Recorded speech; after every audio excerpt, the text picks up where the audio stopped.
All right. Hey, what is up, everybody? Welcome back for another episode of Capes and Commentary. I'm Cross Collects Comics. I'm excited that you're here hanging out with us tonight. We've got a great show planned for you, lots of cool stuff. We've got Retro Reader Review. We've got Paul's Pickups.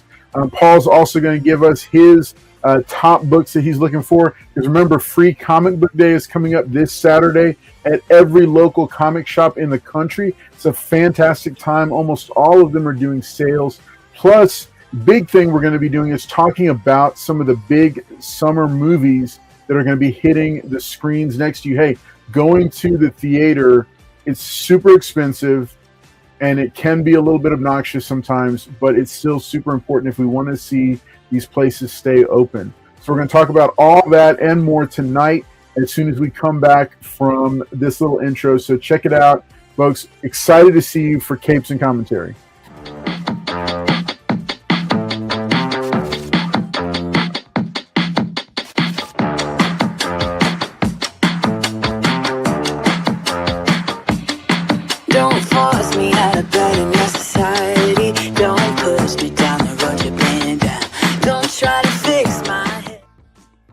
All right.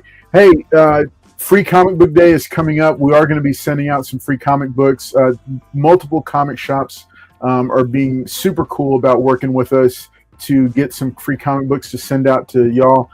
We may give out some of those. I don't have any of them on hand to show you, but we will be pulling a few of them. We'll hear from Paul which ones we need to be looking for, and we'll be doing that. But hey, enough of me talking. Let me go ahead and have our panel for tonight say hello to everybody. Let's start off with the future Batman, whose hair has never looked better. Here he is, folks. Jen. What's up, guys? Yeah, they've been making fun of me behind the scenes, but I'm like, what's up, Sonic? Jen, I like it, man. Like Sonic, I think it's Sonic. Fantastic. What's up, Sonic? That is great. Stop calling me Sonic.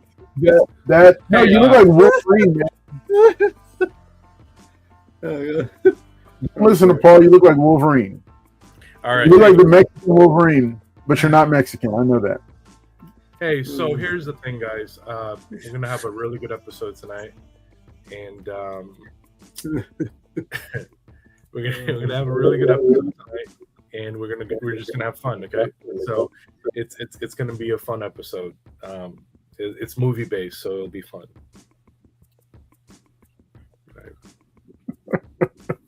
All right, let's go ahead and take it on over to. There you go. Let's go and take it on over to the man behind the scenes here, Paul. Appreciate everybody being here tonight. Thank you guys for tuning in on Capes and Commentary. I mean, we got Carlos in here. I don't know what he's going to say. And then we got Jen. He ain't even ready. But I'm ready, guys. I got the preview of the free Comic Book Day books to pick up. Ooh. So, it's not an image. Oh. It's not an image. It's a real book. That's because I bring you guys, my picks of the free Comic Book Day stuff. I don't have slides like Jen and Carlos. I have the real deal. Yeah. Real deal, guys. What would we do without you, Paul? Don't come in late. All right. Happens to you when you come in late. All right. Wait, no, hang on. But these are that's one of the actual free comic book days that you somehow procured early. Is that correct? Well, no. I mean, Emma said that I wasn't going to be able to. You're going to get her in trouble. She's not supposed to give that away yet. What? No, I didn't get these from Emma. Emma told me no, but your boy still got them. He didn't get them. He has a printing press in the back. That's right. He makes fake comics. That's right. We're back to the plagiarized Paul. Plagiarized Paul. That's his new. I don't know what they're talking about, guys, but I'm on Paul. I'm over here trying to give you all that, this is not slides, guys. He's on top of it. He's got it. All right, so Jen, I think a new nickname has been coined. I love this, the Jenverine. The Jenverine.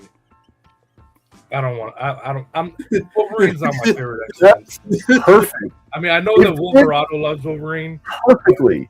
I love it. All right. I'll take the name. So speaking of the chat and the wit that is there, we got all kinds of stuff going on in the chat. Let's go ahead and go through and say hi to everybody. All right, first up tonight, Wolverado is dropping in at 8:40 p.m. Good to see you, buddy. And then followed shortly by Emma Dudley. Good evening, everyone. Happy International Guide Dog Day. Very cool. All right, there you are. Happy New Comic Book Day, of course. We've all got new comics that we picked up. What did you pick up? Drop in the chat. Say, hey, these are the books that I picked up this week. Let me know. I want to see it. Good to see everybody here. Did you beat Paul to the goodies this week? Paul lives in Houston. I work at a comic shop in Lake Jackson. So, yes, she's technically in a different town, although Houston pretty much has about 20 small towns wrapped up in Houston. So it's an interesting place to live. All right, I'm waiting to hit the LCS on Free Comic Book Day this Saturday. That's right. El Green Machine, there he is, the living legend himself, dropping in to say howdy to everybody. Good to see you, buddy. There's Future Batman calling it out. Andrew Kai, what's up, buddy? Good to see you as well. How does missing the Marvel value stamp affect the value of a comic? That's a great question to ask. I answered him. I said it's an incomplete comic book, same as a missing page. Even though it's a small part of a page, most collectors will, and especially CGC, will classify it as an incomplete book. Missing. There's one way to get away with it. And that's no. Don't start talking about all that because there are methods to replace it, but we're not going to talk about. No, we're not talking about replacing. There's a way to get away with it. Yeah. Remember qualify grading? Remember? Oh yeah. Well. Because you qualify it. So say it's not a 0.5, they give it a 7, but they will slap that green label on it. It's the green label of death. You can get that done. But I mean, here's the thing: on major Grail books like Hulk 181, a green label. There's still a rabid market looking for those books. People want to own the first appearance of Wolverine, even if it's incomplete. That's why coverless comics are still a thing. El Green, for sure, buddy. I'll make sure that you get a bundle of some Free Comic Book Day. Something about Mary Hair. Apparently, Megatron became trans. I didn't know about that. Transformer, maybe? I don't know. All right, waiting on a Paul acetate cover. Hey, I am too. I've got a little special book here for Paul that I've been waiting to meet up with everybody to get it signed for him. She's excited for Free Comic Book Day. I subscribed to Gotcha Man, and the store didn't have Gotcha Man Red Impulse, a miniseries different than the main run. Got both covers off of eBay. Okay, very cool. David Dodson, what's up? Another comic book writer. I don't know that it wouldn't go as low as a 0.5 because it could still go higher.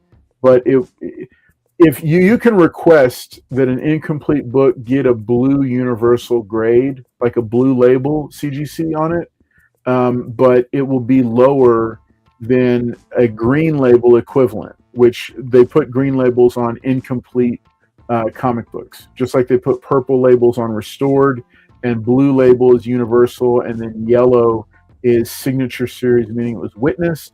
If it's yellow with the little black stripe across the top, that means it was authenticated by JSA after the fact. So, yeah, I don't know that it would. Marvel. Oh, okay. MS5. That's the first appearance of Ghost Rider, right? Yeah, I mean, get that thing pressed and cleaned and graded. And yeah, you would get a green label. But I mean, you can always request that they give it a blue label, but it will be a much lower grade than it would be if it was complete. So you're not 100% sure on what it's going to come back as. I picked up Red Roots, Warbird, and Murder Hobo. Okay. I passed on Red Roots. I passed on Warbird. I'm so curious about whether or not they were like what they were like, but I had too many books for this week. So I said, I'm just going to buy I think it was like the 4 or whatever that I had, because there was some nostalgia that I had to pick up, and I'll share that later. All right. So let's go ahead and jump straight up into the pickups. Remember, Paul is going to lead off with these because he's always got the hottest books. Remember to always pay attention to what Paul's got, because there's some great stuff. All right, if you want to be a professional comic book hunter just like Paul, then you will want to see this. Hey, before we go though to Paul, I want to roll this quick ad. Make sure and check this out. Instead of a sponsorship ad, this is an ad for the channel. So check it out.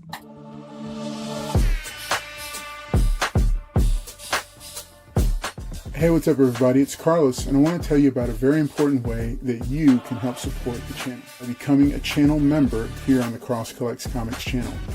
We have 2 tiers of membership. The Man of Steel, which is priced at $4.99 per month, and what that gets you is exclusive access into the channel member only live stream, Carlos and Friends, which is on the first and third Friday of every month. The other channel member tier that we have is the Dark Knight member tier for $14.99 a month. Actually gets you a quarterly care package picked out by me of books that are sent to you. It's the best kind of mystery box because it's shaped around the questionnaire that you answer to give me information. So please consider becoming a channel member here on the Cross Collects Comics channel. Thanks.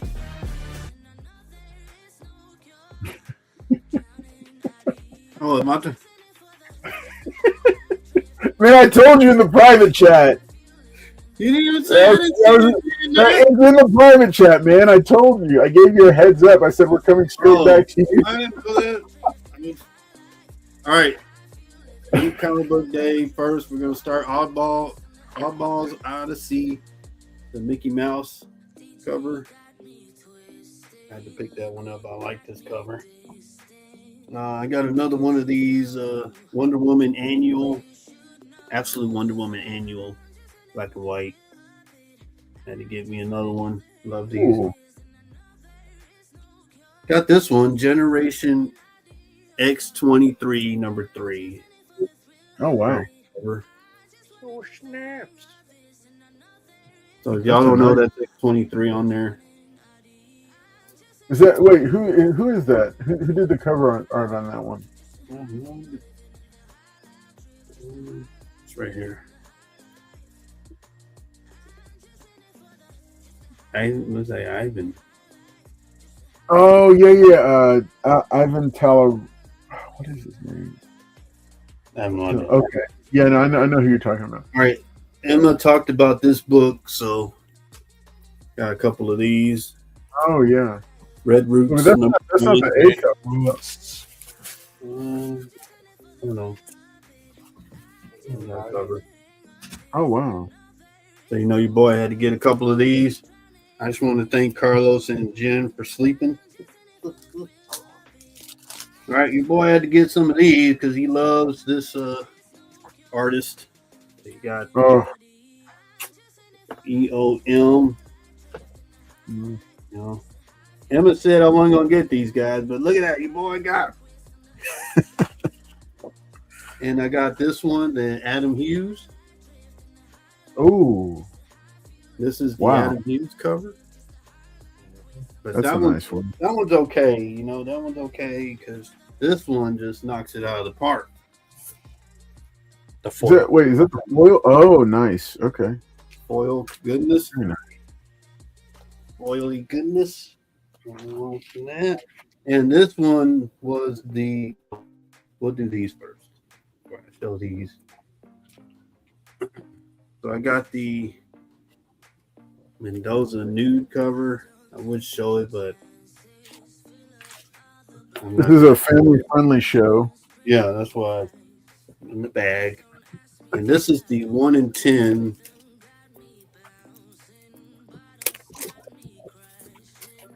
Something's killing the children. 46 to 1 in 10. Oh wow. Okay. Still love these books. Love Something's Killing the Children.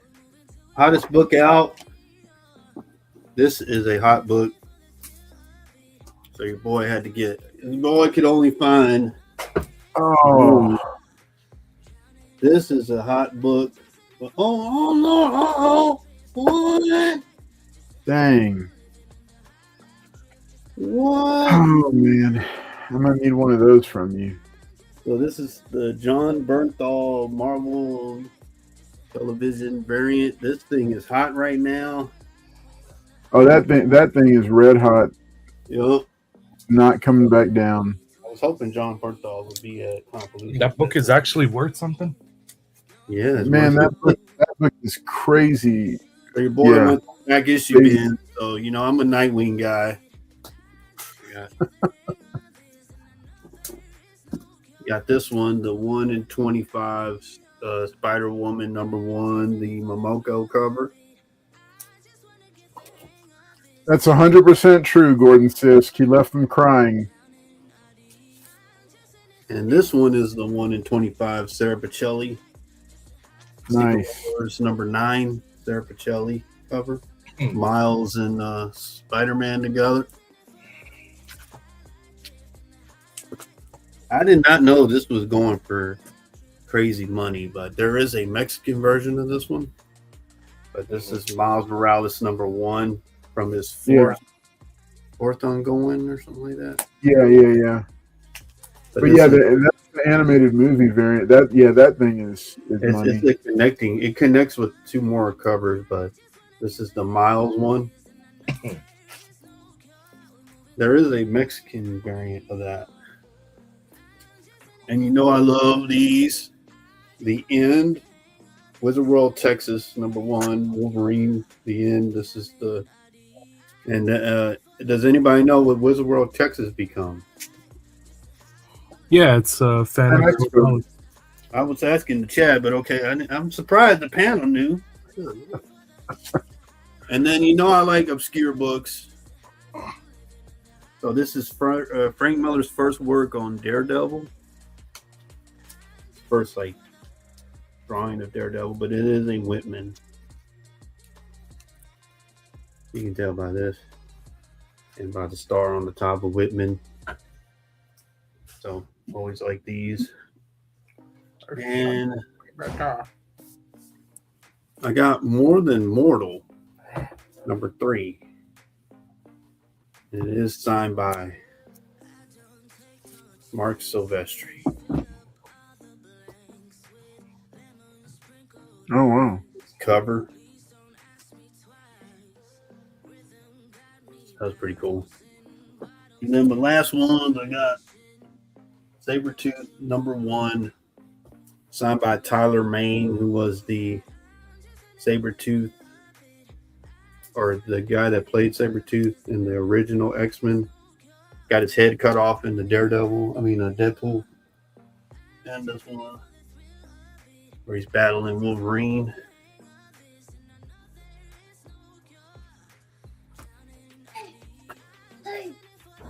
Uh-oh. All right.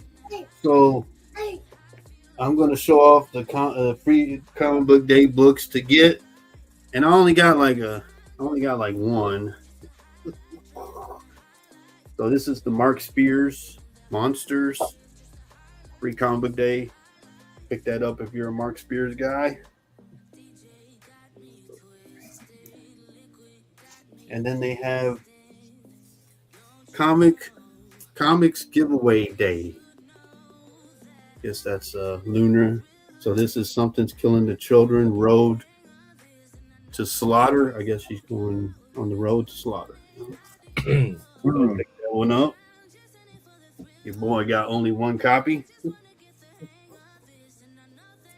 This one was pretty cool. I picked this up because of the Dark Horse did one for Masters of the Universe.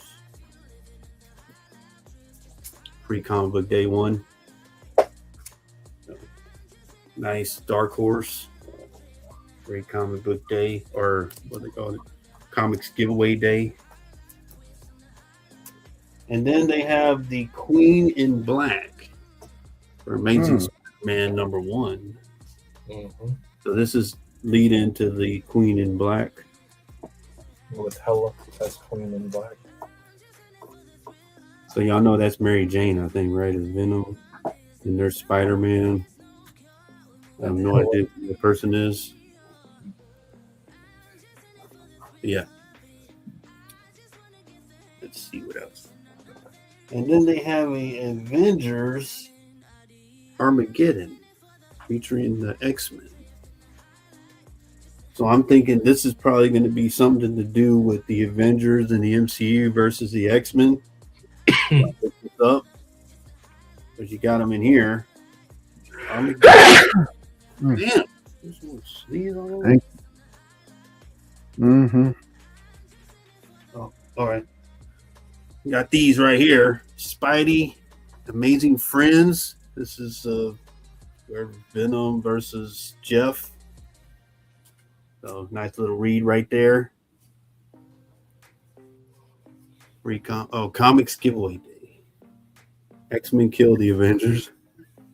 I wasn't gonna say that, Gordon, but all right, last one. Free comic book day is Batman Legacy of the Dark Knight, the Lego. I think this is the Batman 608 homage cover. Yes, that's what it is. Yeah, it kind of looks like it. That's what I thought when I saw it. But yep.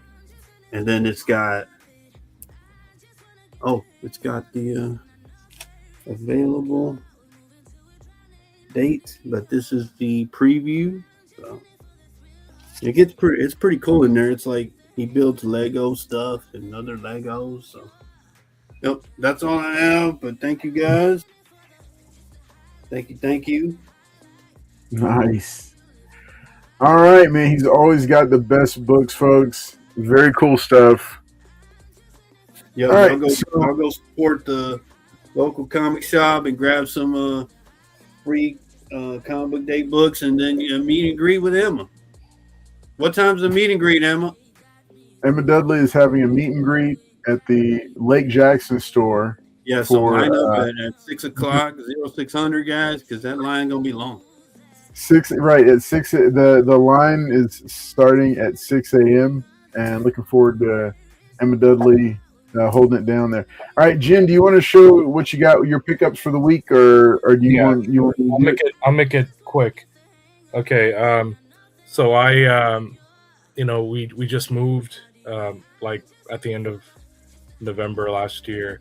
So I've got this whole thing still in works, right? So they got the tags and everything. It's the same like last time. Yeah, it is, because like I said, things are going to go in that box and it's going to look better. Anyways, the box is always going to stay there, Paul. It's always going to look like this. I'm glad that you're really good at keen of observation. Look at that. Look at that, buddy. Okay, you see the notes? Those notes have been moved around. Anyways, don't mind Paul. He's good with commentary. We have Absolute Batman that I just ended up finding. It was like, I think it was like 5 or 6 copies of like Absolute Batman. Because wow. And I was like, so, this is just, pristine, man. I mean, I ended up finding like, I don't know how many copies of that. But along with it, I just came across like all this other noir stuff. Like, the noir seems to be going, I guess, more. It's a little bit more expensive than even cover A. And I just thought that was kind of crazy. But then I also ran into like Absolute Superman. So I have like Absolute Superman 2, 3, and then this cover that came out, like the silver one. I like ended up finding these during the move, and I was like, man, that's freaking cool. Oh wow. So even this one, I was like, Nishali, A-Wolf, she was like, oh my god, that Wonder Woman's cool. I'm like, hey, if you want it, you can have it. I don't care. I mean, it's because I'm all gonna sell these. I don't care for these books, man. I really don't. I don't give a shit about Absolute Batman or anything like that. So right now it would be like the time to sell. It's like a $200 or $250 book right now or something like that. Then I also came across these. I mean, I don't know how many copies of these I had. I was like, oh wow. I have like, I think probably 10 copies of that. So I was like, and apparently that's your next list book, right? So that's the next book. Yeah. This. And I'm like, oh, that's a Superman's version of that book. And then I came across this because I was like, oh, well, I have the Spanish version, which seems to be going for a pretty penny. So nice. I've been finding treasure. See, I didn't have to spend any money on this, right? Like when you find things in your own, I guess in your own move, it feels like, man, I didn't have to go out and spend any money because I realized during my move that the money was already there. right? What? You showed those books already, man. That don't count. I didn't show those books until just now, Paul. Oh. But good observation. Good observation there. You're a quick one. He goes, "Oh, quick one."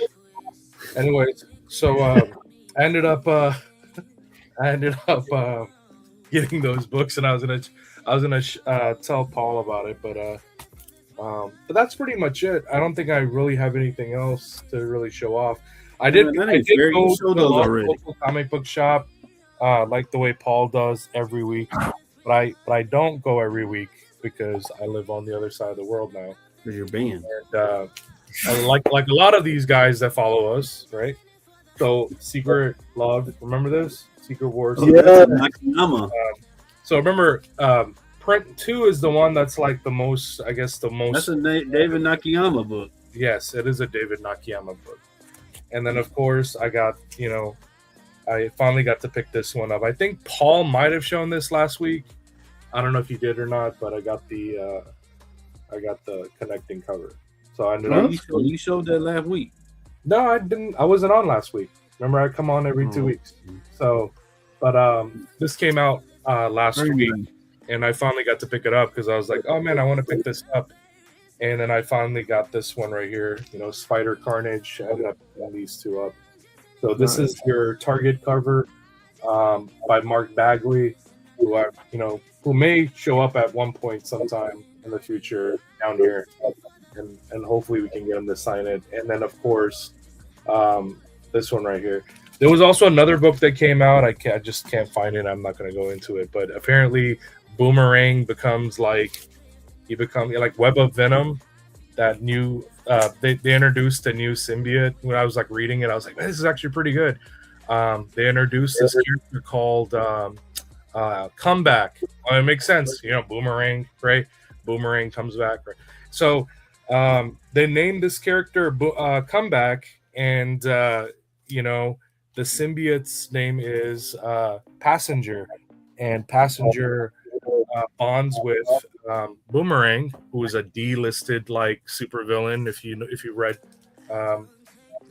Spider-Man comic books, and I was like, this is actually really freaking good, because one thing about Boomerang is that he's like a rhetorical liar, and the symbiote is like making him a better person, I guess. It's like talks to him, and it's like, nah, you shouldn't make that decision. And it reminds me of Kane when he became Spider-Man in Houston, when he became the Houston Spider-Man, which lasted like 30-something issues before they started like a different team and all that stuff.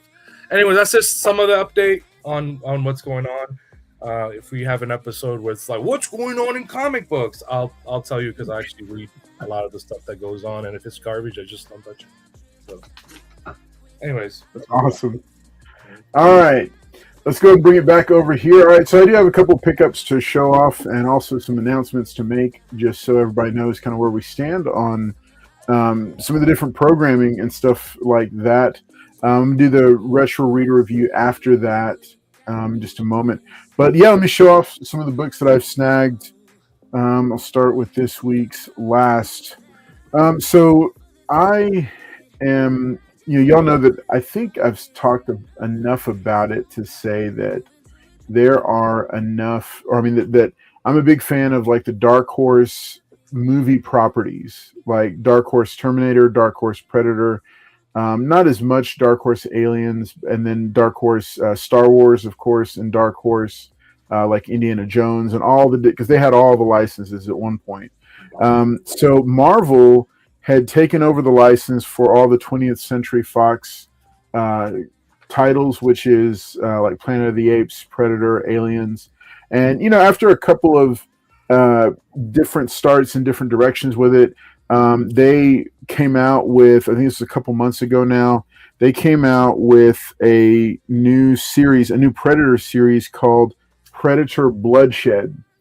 And so I picked up the first issue of this, just kind of, because I saw that I had seen about it. I hadn't paid attention to it, but I picked it up, and I really enjoyed the first issue, because it was definitely giving like Dark Horse Comics Predator vibes.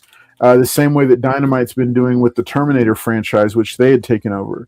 So I just want to recommend this, like the same way that I've done with it, because like I'm big on those 80s franchises. So just like Terminator with Dynamite Comics, and I was recommending that. If you were a fan of like the 90s, like early 90s and on, Dark Horse Comics Predator titles, because they did a bunch of different miniseries. This definitely has that vibe.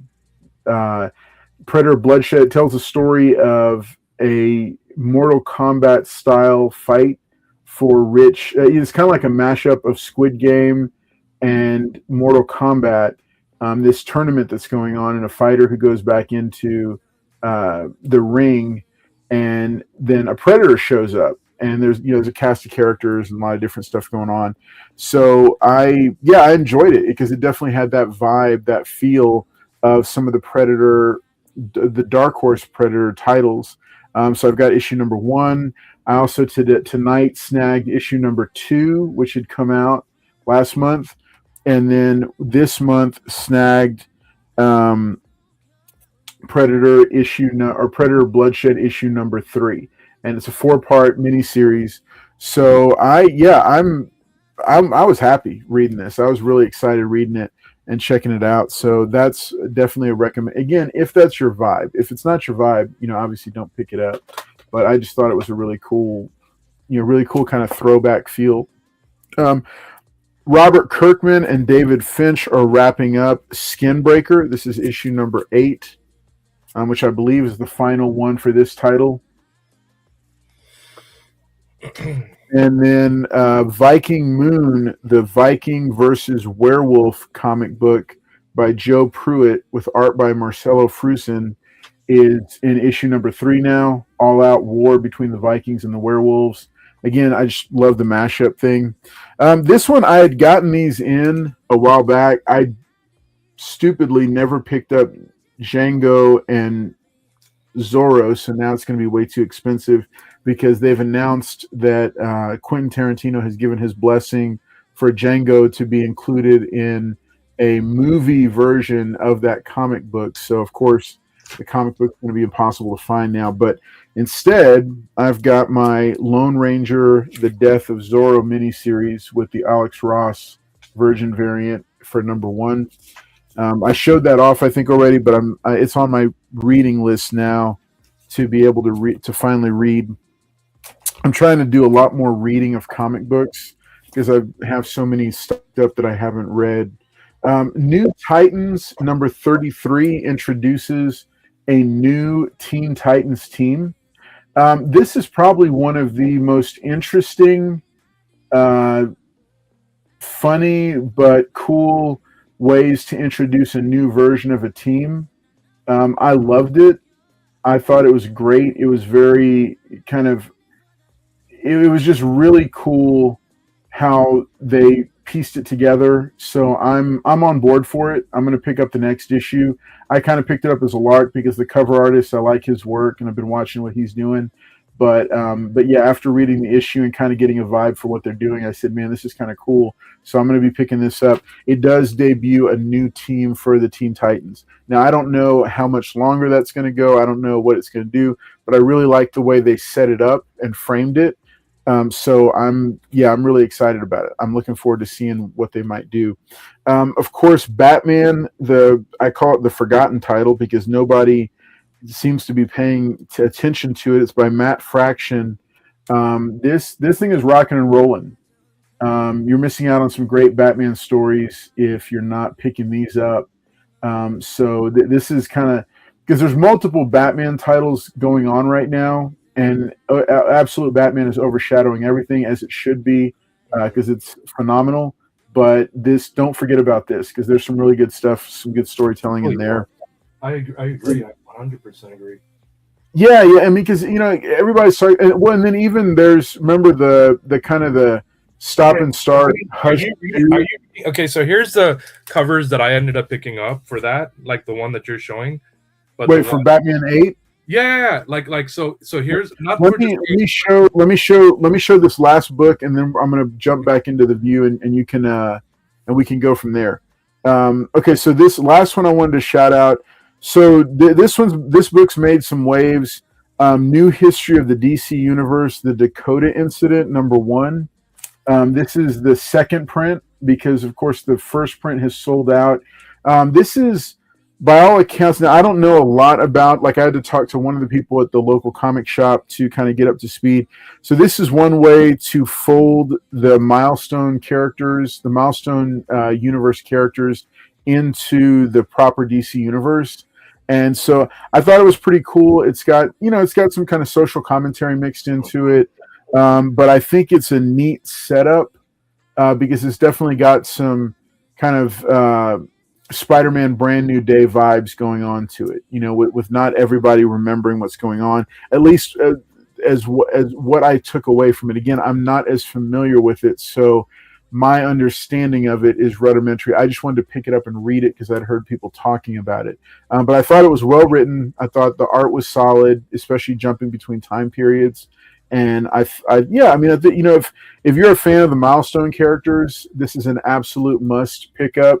And with everything they've been doing with the New History of the DC Universe to kind of smooth all the rough edges out and build a cohesive DC universe, this is definitely a cool book to pick up and to read. So that being said, now I'm going to go ahead and jump us into whole panel view and let Jen talk about some. You said you got variants for this Batman.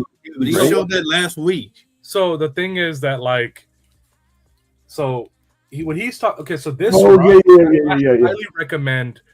Okay, so if you're not into like any DC right now, if you're not reading DC comic books right now, this is a good comic book to like go pick up because it's not far in right now, right? So it's like right, yes.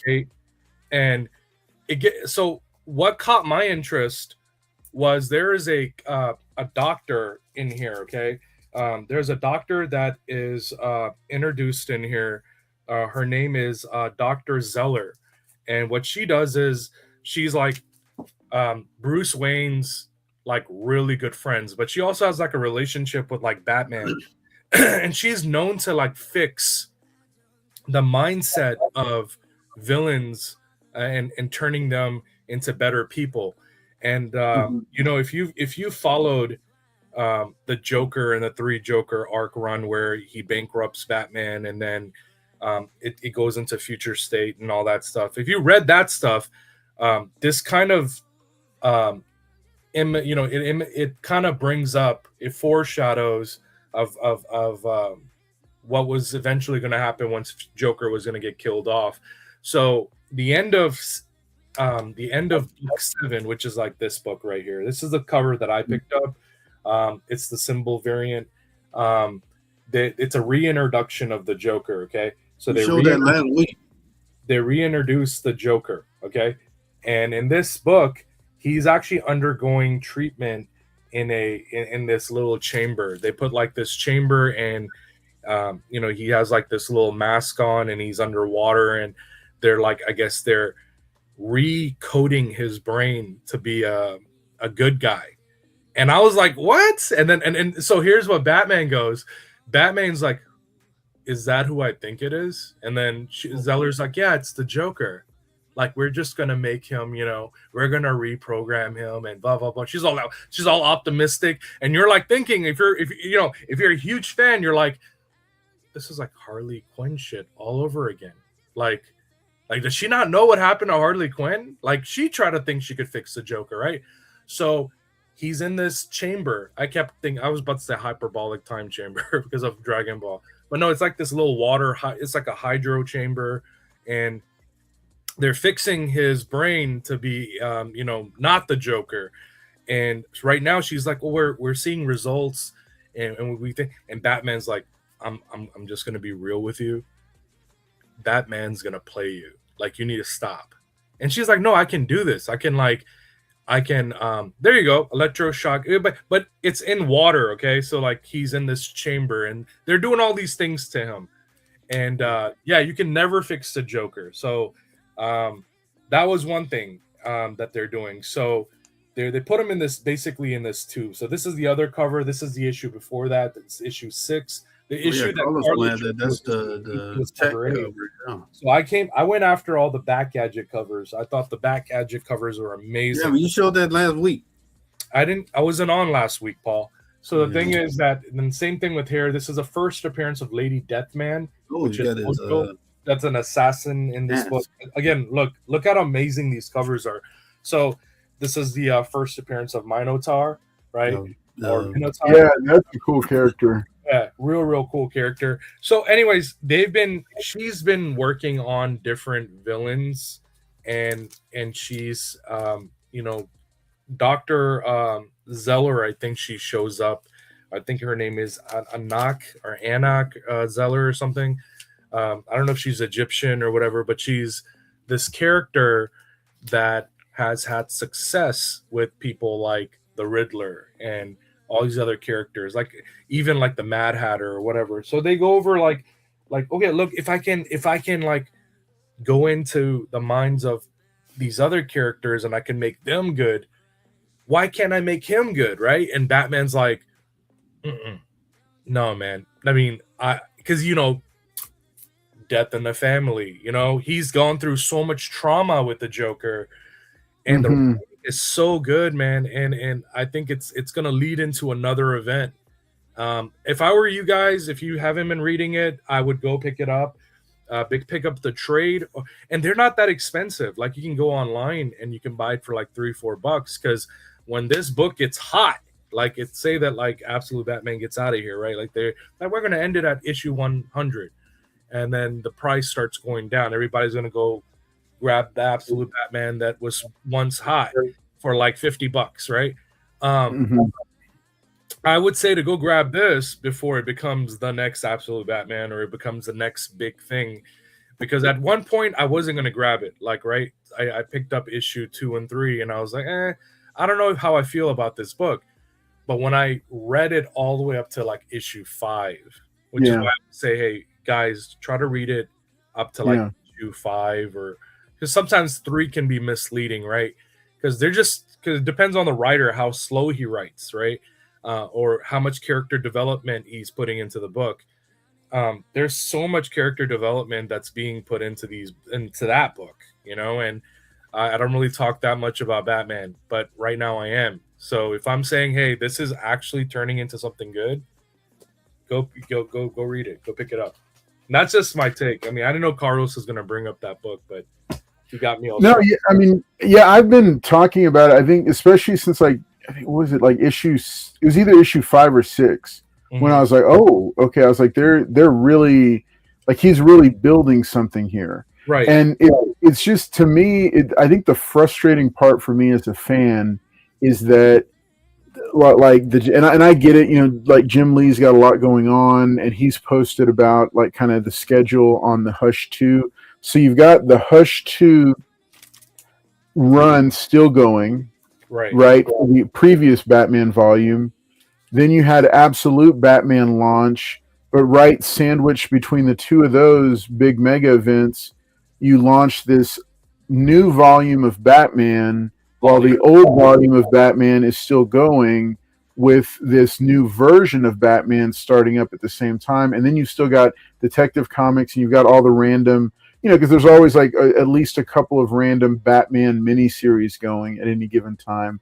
And I just felt like this one got kind of lost in the shuffle for a little bit, but I think people are starting to find it because it is the main Batman title right now. Right. Like everything else is not like it's Batman, but like I'm big on like the main flagship title should always be something that people say, "Ooh, okay, yeah, I don't want to miss this." And they're doing that. That's what they're doing. Right? Yes, yeah. And he's actually delivering on it.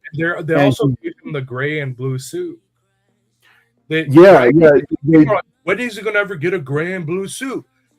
Well, right? Yeah. Here you go. And we gave him a yellow utility belt.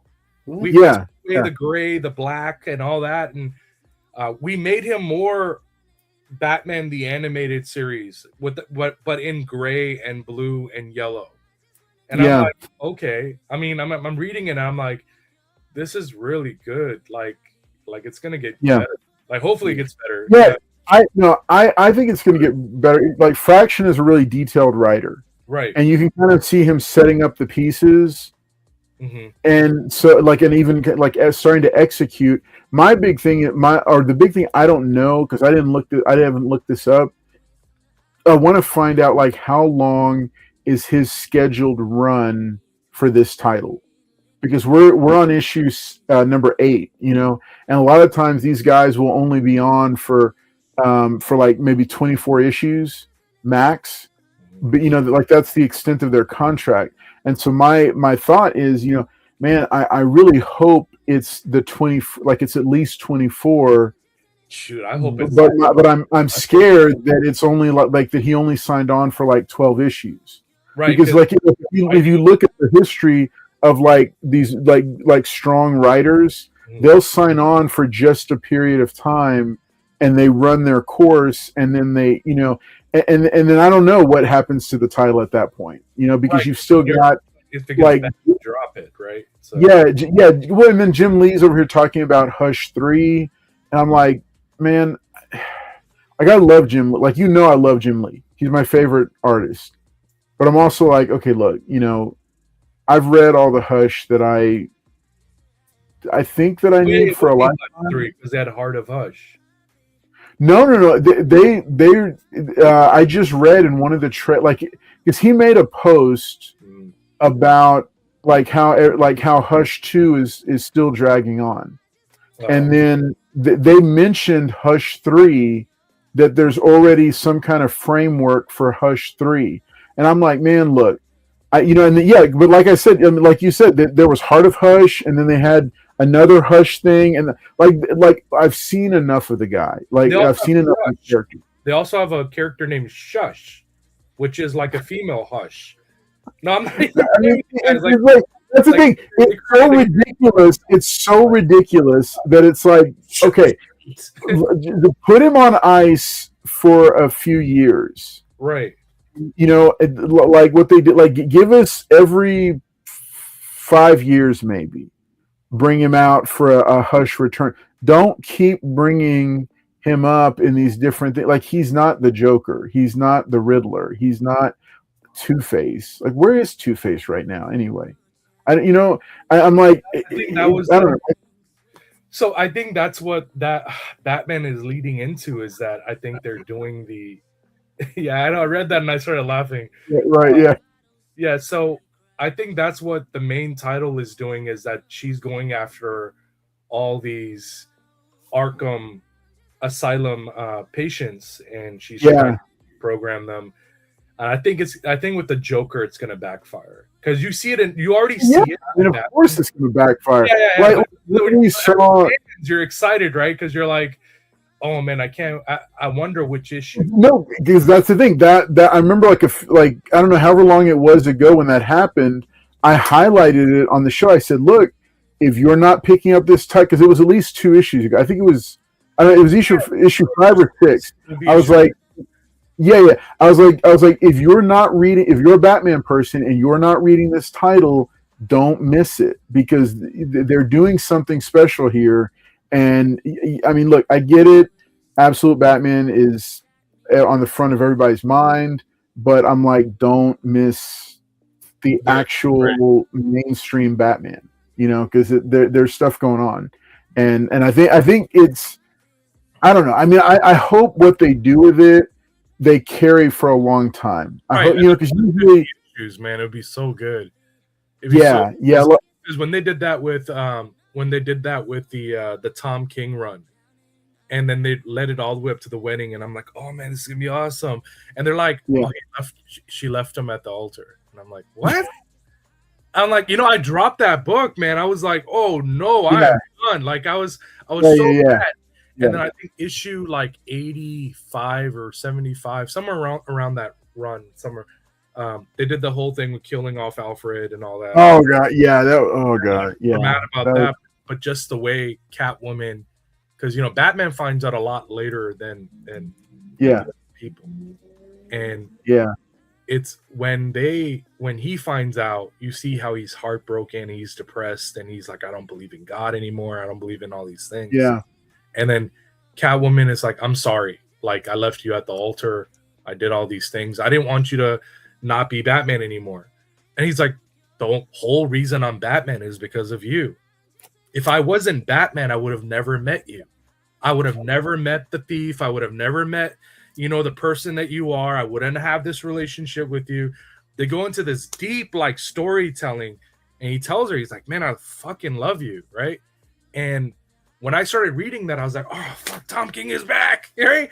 And then I went to Atomic Monkey, and I go, hey, Robert, I need to find issues 51 through 75, 73. He's like, you're gonna have to.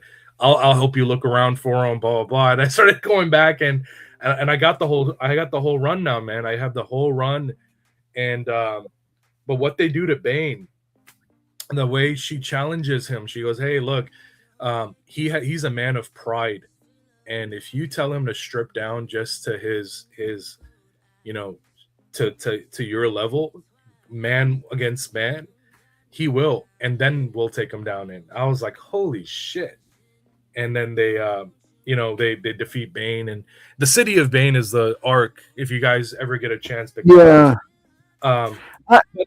I did with that. I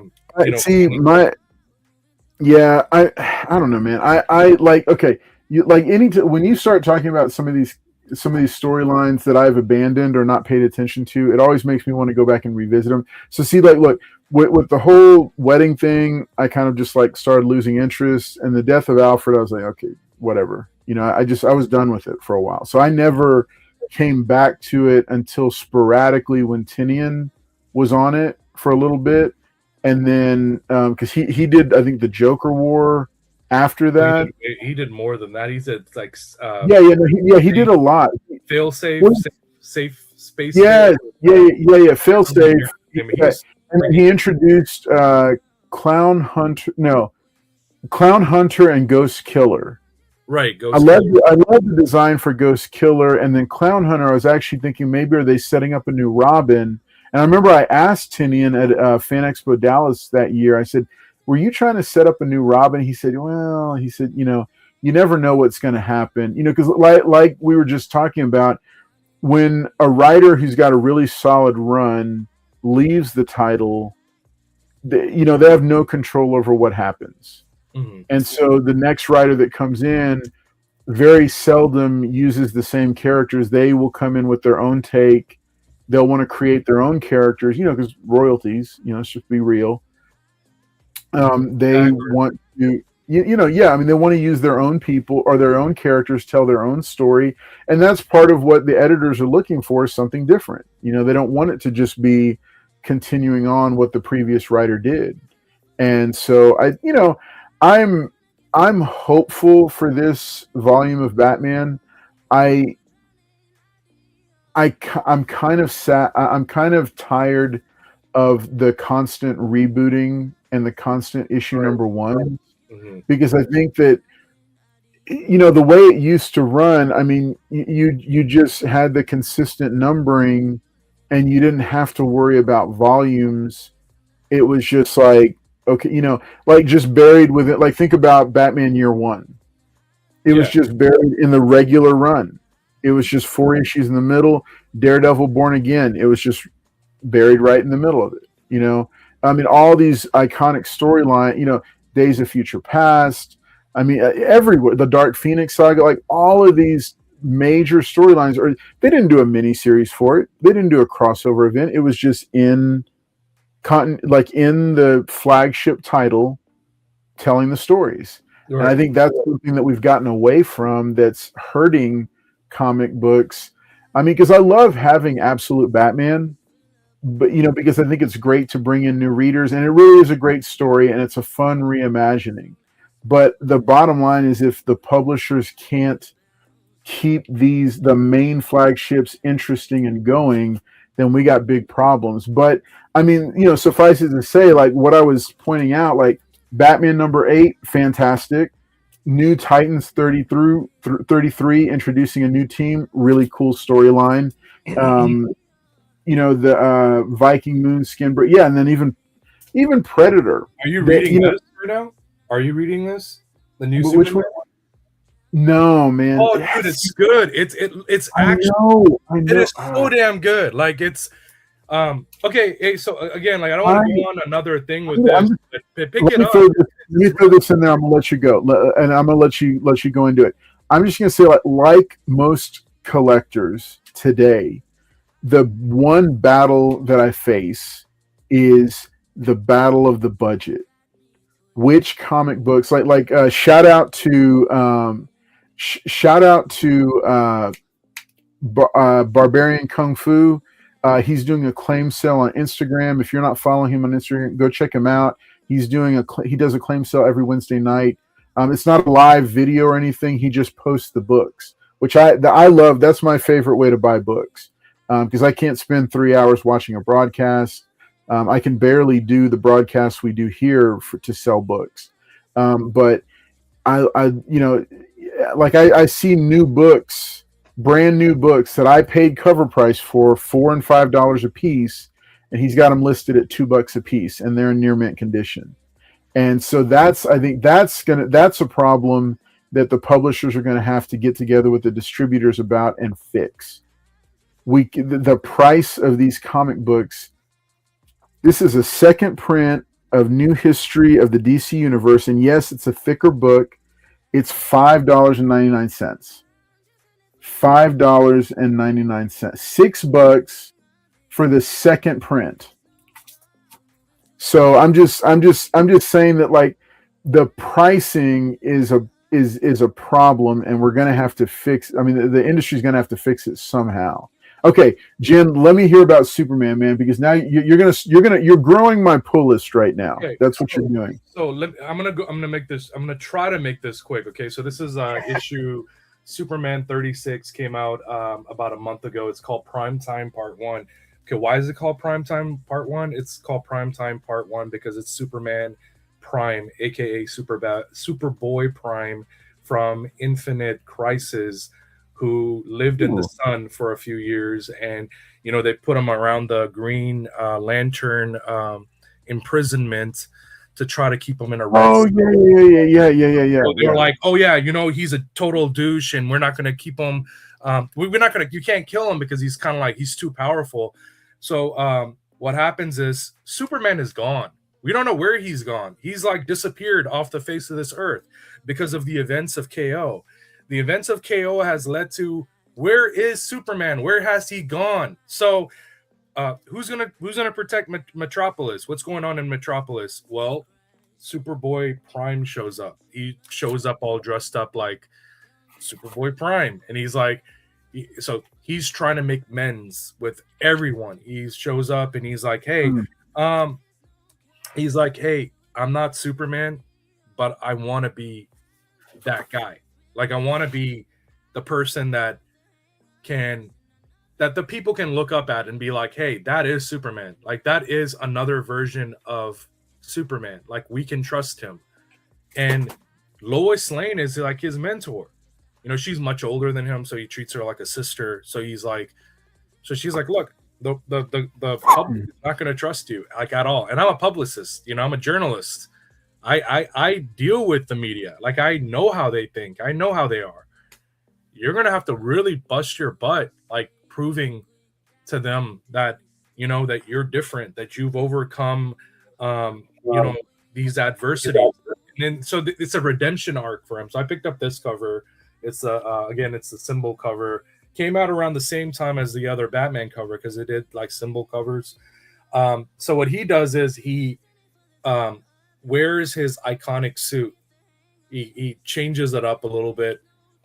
This is basically what his suit looks like. This is the issue that came out last week. Okay. So he's changed it up. He actually does look like Superman, but more like New 52 kind of Superman with like armor on. And so he gets a job at a comic book shop. He gets a job at the comic book shop, and he's like, hey, what's up? Yates, how you doing, man? I just saw your comment. So he ends up going to the comic book shop. He goes under the entitlement of or like the civilian name of CK, Clark Kent, but he's not Clark Kent, so he's like, hey, just call me CK. He walks in and he's spilling comic book knowledge, because remember, he is a fourth wall character. If you've read Infinite Crisis, you've read Final Crisis, you've read the Green Lantern books, he knows that he's a made up character, which is why he tells you even in the book that if I'm not real, and the idea of me not being real is just a creation of my writer, and he like looks at you just like the way Deadpool does, and he's like, why can't I change? Why can't I win you? Right? So he's like talking to the readers, and I am going to show you why I'm a good guy. I'm a good guy. So he goes off and he gets into a fight in Metropolis, and the first thing that starts coming up is, I can't fight in the city. So it's like he's starting to think like Superman. So he's like, I'm not. And so he's almost about to kill this guy, and he hits the ground and he goes, no. And then Lois is like, just like, oh my God, he's doing it. And everybody's like, it's like, yeah, Superman, kick that guy's ass. And he's like, no, I'm not going to. We're gonna do the right thing. We're gonna put him in the hands of the authorities.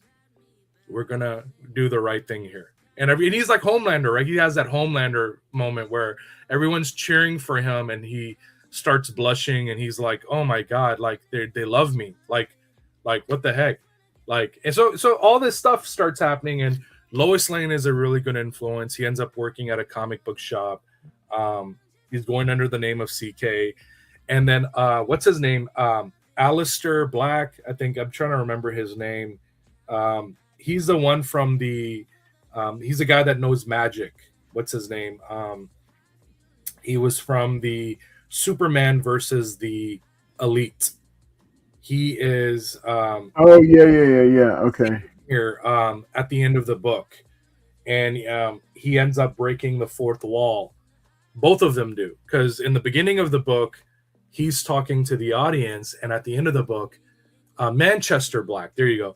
Manchester Black ends up looking at the audience, and he says, tune in. Let's see where this goes, because it's gonna be fun messing with this guy and his head. Like, so it's like, oh, because that was one of the things about Superman Prime. Like, he wants to be liked, and if you name his character, you can easily make him go back to being a murdering machine.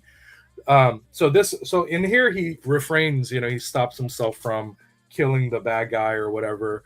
And in this one, I can't remember who it was in this book. I'm trying to think I think it was Bizarro that he fought in this one. He beats up Bizarro and he takes him down in this book. In this one, Damian is trying to stop Clayface. He shows up for some help in Metropolis to see if someone wants to team up with him to go stop Clayface. He runs into Prime, and Prime tells him, like, I'll help you. And he's like, you're a selfish person. Like, you're not going to do anything. You boast, you're egotistic. No one gives a crap about you, blah, blah.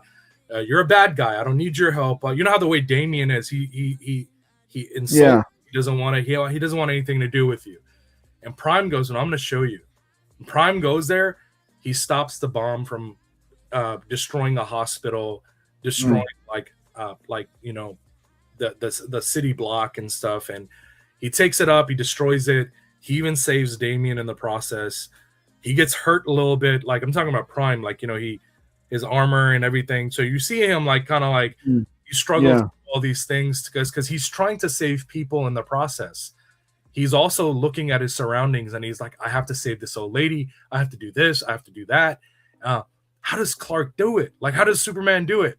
Like, so he's Superman too. He's faster than a speeding bullet. He can do all these things, but he didn't care. Remember, at that time, he didn't care because he was a selfish person. And in this book, they're showing you that he actually gives a shit. So Damian has a heart-to-heart with him. Damian says, there was a point where nobody liked me, right? and then you see Superman or Superboy Prime. He looks at the comic book, readers, and he's like, yeah. I mean, yeah, nobody liked him. I mean, he's actually right. Like, I think there was a point where he died, and I think people were happy that he was, that he right. was. Yeah. So they go into this whole breaking the fourth wall in this book, because they show you that he knows that he's a creation of his writer, and the book ends so far right now, because this is part two. That's part one. I started reading this. So far, I'm very interested. But the girl that he meets at the comic book shop that he is becoming, I guess he's having personal conversations with, he's starting to like her. You find out that she is Ruth Mary Knoll. She was introduced in I'm trying to remember which comic book she was introduced in. She was introduced in like one of the previous like Zatanna books or something. But she's like part of an occult, right? And what she wants to do is she wants to sacrifice CK for a bigger cause, so they can have like some sort of magic power taken from him. And she calls them the perfect sacrifice at the end of the book. So Manchester Black, that girl, have been watching him closly, and he's struggling right now to live a civilian life, hide his identity, and be a good person. So far, he's won the audience, but it's just 2 issues in. Like I said, you can go back and pick up that book too. You're not going to end up spending a lot of money on these books. It's like maybe a $3-4.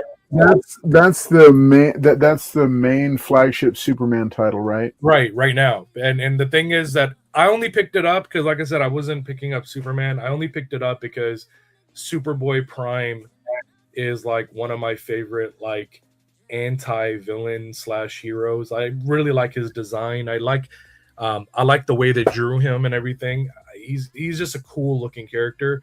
And I was like, man, I'm gonna pick this up and see how it goes. And I picked it up and I read it and I go, this is actually really good. This is pretty cool. And then I shared it with a coworker, and he goes, and he's wearing his uniform reading it like a nerd. And I go, what do you think? He's like, man, this is actually really good. Like I go, right. Well, issue Prime Time 2 comes out next week. It's called The Reign of Superboys. That's the arc. But the chapter, yeah. No, I've seen that, and I'd considered picking it up, but I don't know, man. It's so hard to know what's going to hit, what's going to what's going to pop off, and what's just going to be kind of a dud. Yeah. So, yeah. I mean, I'm surprised that the comic book shops don't let you flip through the pages. I mean, if you can look and read the book and be like, oh man, this is so good, I'm picking this up. Well, I mean, honestly, it depends on the shop. There's at least 2 that I go to that put them in bags and boards. Mm-hmm. And for me, it's always a time thing of like taking them out of the bags and boards carefully at the rack and flipping through it. Only one of them that I go to has like, the books open, which I don't know that, there's pros and cons to it. I get it. It's expensive to put all of them in bags and boards. But then the flip side is the damaged books. I've heard shops talk about both things. It's like, if the books don't sell fast enough, they, when they're in those waterfall racks that comic shops have, they start to bend forward on their own. Right. And the first couple are damaged and no good. Nobody will buy them. So I don't know. It's a time thing. It's a, specific shop thing, but yeah, I mean, it's I don't know. It's something I'm always looking for good recommendations on books and stories to pick up. Like what I decided on Absolute Batman was just to wait until it's a nice collected edition, and then do that. I mean, I think I have a first print of issue number 2 around here somewhere that I need to sell off. Speaking of that, like that, they do that because he's breaking the fourth wall. That's funny. So they really go heavy on who he is. Like he even tells you like, this is what's going on in DC Universe right now, right? So when you pick up this cover, you're like, oh, Absolute Batman, you got Absolute Superman, and then he's reading KO. So he knows what's happened to Superman. He's like, well, Superman disappeared and I showed up. So it's it's crazy how they can take a character who was like a C-listed character or character nobody really cared about. Maybe I cared about him. I liked him because he showed up in that the Infinite Crisis on Earths or whatever. It was like where back in the 80s or whatever, where it was like Superboy versus Superboy Prime. That's actually him. And when that happened, I was like, oh, I'm gonna follow this character. I'm gonna follow, like, whenever they come out with a version, just like Taskmaster. Whenever they come out with something on Taskmaster, I follow it because I'm like, oh, I really like Taskmaster because he struggles with like mental health. It gives him character. It gives the care, like even Sentry, like what they did with him in the movie. I was like, dude, that's such a cool character. How could you not like him? He's not boring at all. And that's why I gravitated towards this, because I was like, wait a second, Superboy Prime wants to be Superman, like he wants to be a good guy. Okay, let's go and try this out. Yeah, let's go along for this ride. Yeah, no, I totally feel you on that. Well, very cool. Okay, so we went way off the. There you go. Tell yeah, what the original topic was supposed to be for this show. That's okay. This is the first thing Paul has said in about 20 Paul's minutes. been, like, so good. He's I don't know what they're talking about. I love that we both are like, man, Paul's been Batman run is not good, and the Superman run is worse. So I don't know what they're talking about. You have to have a Simon on the show. So yeah. All right. Hey, real quick, let me do some shout outs, then we're going to get into the summer movie preview. It's not going to be but it was a good discussion. I like it that we got into some comic discussion and not just jumping along from things to things. Here's El Green Machine saying, "Damn, Paul, be quiet. You're talking too much." Sorry. Yes, we lost Jerry Conway. Oh yeah, who had been in poor health, but we did the comic community did say goodbye to a legend in the past week. So rest in peace to Jerry Conway and to his family. Condolences, because the man was a living legend. Yeah. Blue Ocean Comics strike when the iron is cold. That's right. Yeah, Reggie Collects always says Blue Ocean, and I think Red Ocean. Like, Blue Ocean is very calm. Like when the waters are calm around a book, that's the time to buy the book. Louis V, what's up? Just shouting out, saying hello. Gerald Yates, good to see you as well. It's the way you were raised. Clark had good parents. That's correct. Sorry, they're not a library. Kids damage books if they can flip through them at the store I work at. All books are bagged and boarded. Yeah. Paul was quietly hosting on another channel. He was actually appearing in another channel as he was talking. Mr. Multitask. That's it. All right, folks. So tonight you came here because you were expecting us to talk about summer blockbusters. So what we're going to do is we're going to go through each of the major releases that's going to be hitting the movie theaters. And I talked at the beginning. I said, hey, movie theaters are still important and they still have a place in society. Yes, we still need to try to go, once a year, maybe twice, if you can make it to a movie theater. And like for us, it's like we hardly ever go to the movie theaters anymore because taking a family to the movies is expensive, very expensive. And then when you add Paul in there, just gets exorbitantly priced. But I'm looking forward to watch Michael, guys. The girls have that my daughters have chosen which summer movie we're going to go see. Is it Michael? We might go see two, but the one that we're going to go see, I'll share it when we get there. But I let them choose it. I said, hey, do you want to choose this one or this one or this one or this one? Which one? Because there was a bunch that I was interested in, but they chose one that they said, this is the one we want to go see. I'll tell you that in a little bit. But let's go ahead and get into it because we are talking about the top blockbuster movies of summer. We're only talking about summer, so this is only going to start with May 1st, which is tomorrow. We're only going to be getting into those. We're not going to be looking at some of the bigger books that have already hit. Let's see. Okay, here. Wait, let me go back. Okay. All right. So I'm going through. So Rotten Tomatoes had a nice list with trailers on it. I'm not going to play the trailers because of copyright, but I am going to go. We are going to talk through them, me and the rest of the panel. So first up, the one that we are the first movie up is The Devil Wears Prada 2. On May 1st of 2026, they are making a sequel, or they have produced a sequel to the iconic fashion film starring Anne Hathaway and Meryl Streep and Stanley Tucci. It's been, I want to think, at least like 15 or 20 years. It has since the first one, but they finally made a sequel. It's been 20 years. It was, the first one came out in 2006. This one is the second one, and so this movie is coming out, it starts playing tomorrow in theaters everywhere. So what I'm gonna do is I'm gonna bring the panel back up, and then we're gonna give thumbs up, thumbs down, or a sideways thumb, which means I don't really care about it. So we're going to do it, but you tell me. Okay, El Green Machine is already voting. He's giving it a poop emoji and 3 thumbs downs. All right, so panel, in just a second, I'm going to bring us all back on screen. The Devil Wears Prada 2, you need to have your thumb up, down, or sideways. Do you want to see it?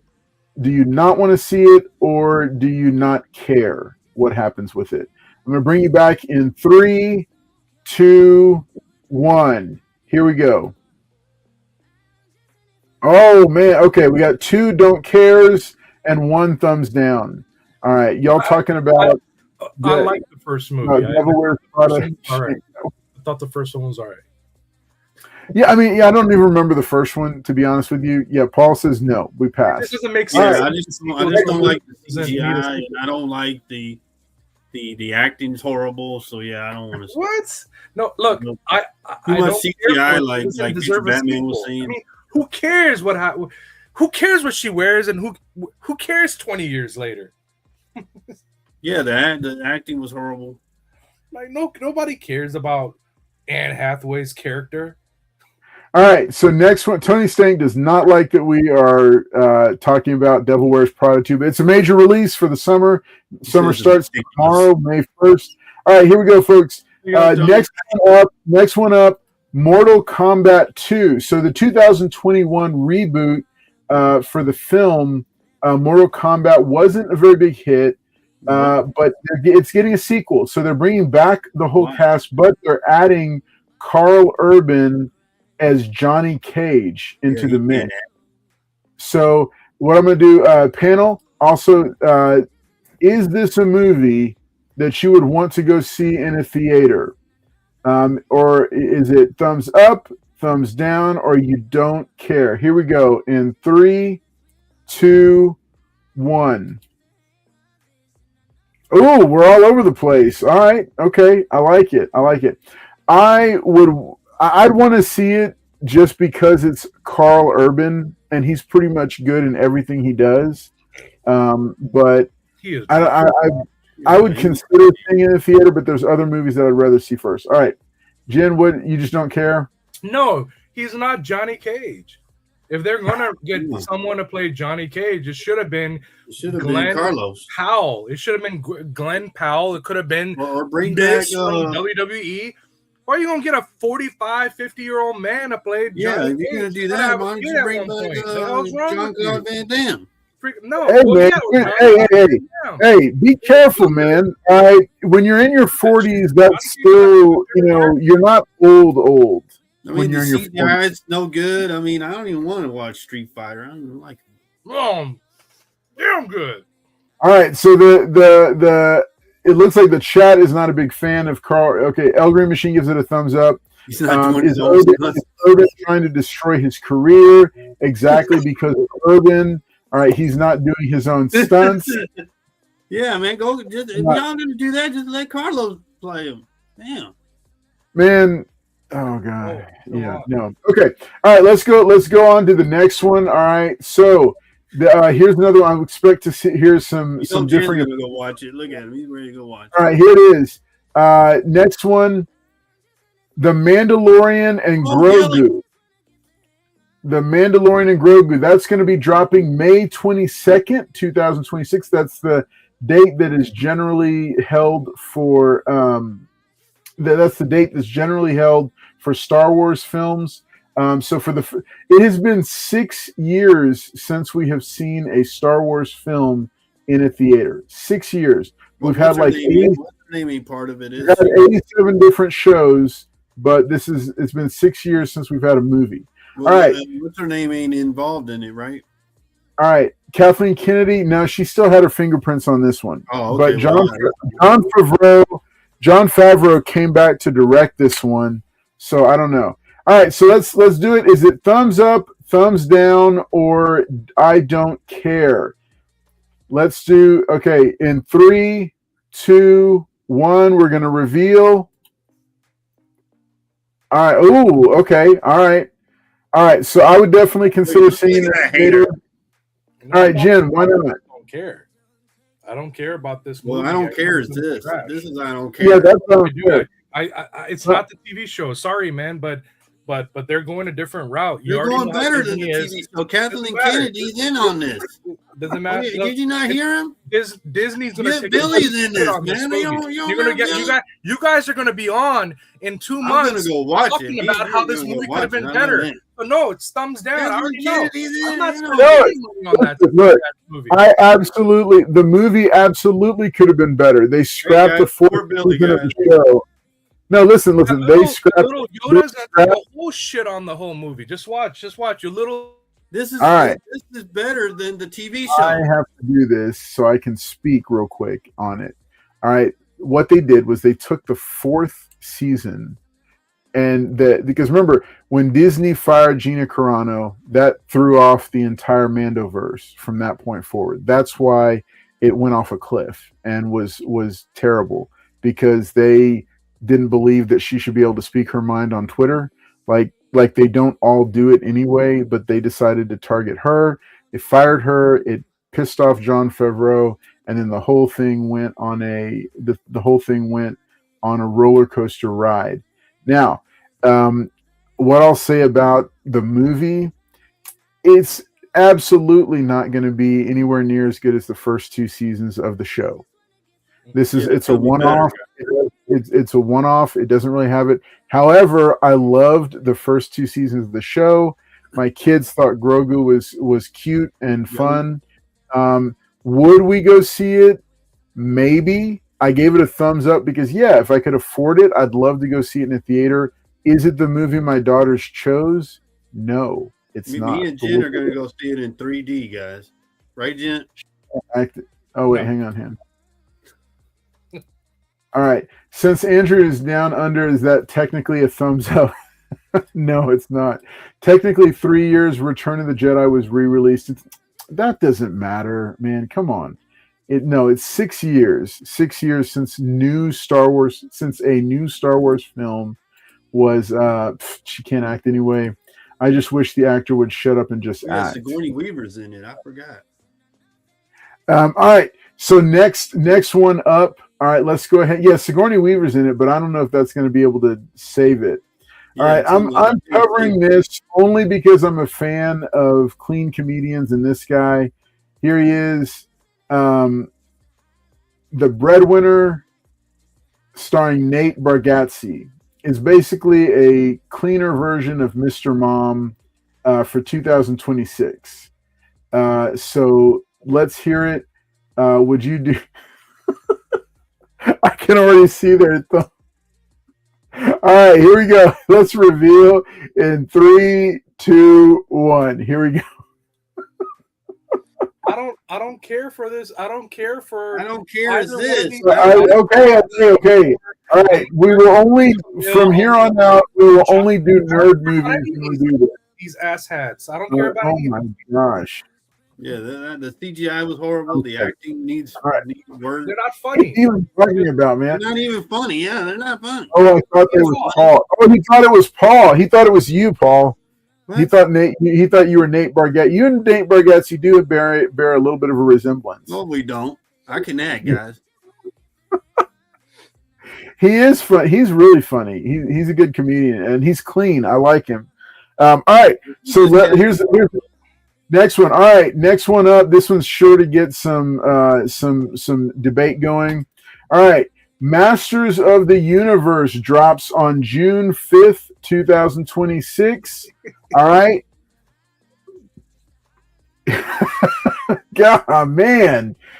Tony Stank is pissed. He's like, why are y'all talking about movies that we care nothing about? Man, I'm just talking about the big movies that are coming out. I agree with you. All right, let's see. Okay, Masters of the Universe. What is it getting? We're going to have it launch in 3, 2, 1. What did everybody vote? I want to go see it, man. I want to go see it in theater. And I showed my daughters the trailer for it, and they still didn't. They didn't choose this one. They didn't choose this one, even though they were like, "Dad, he's got abs," and I was like, "Yeah, he's got a personal trainer, and so he's got abs." And they're like, "Yeah, but we still don't want to go see it."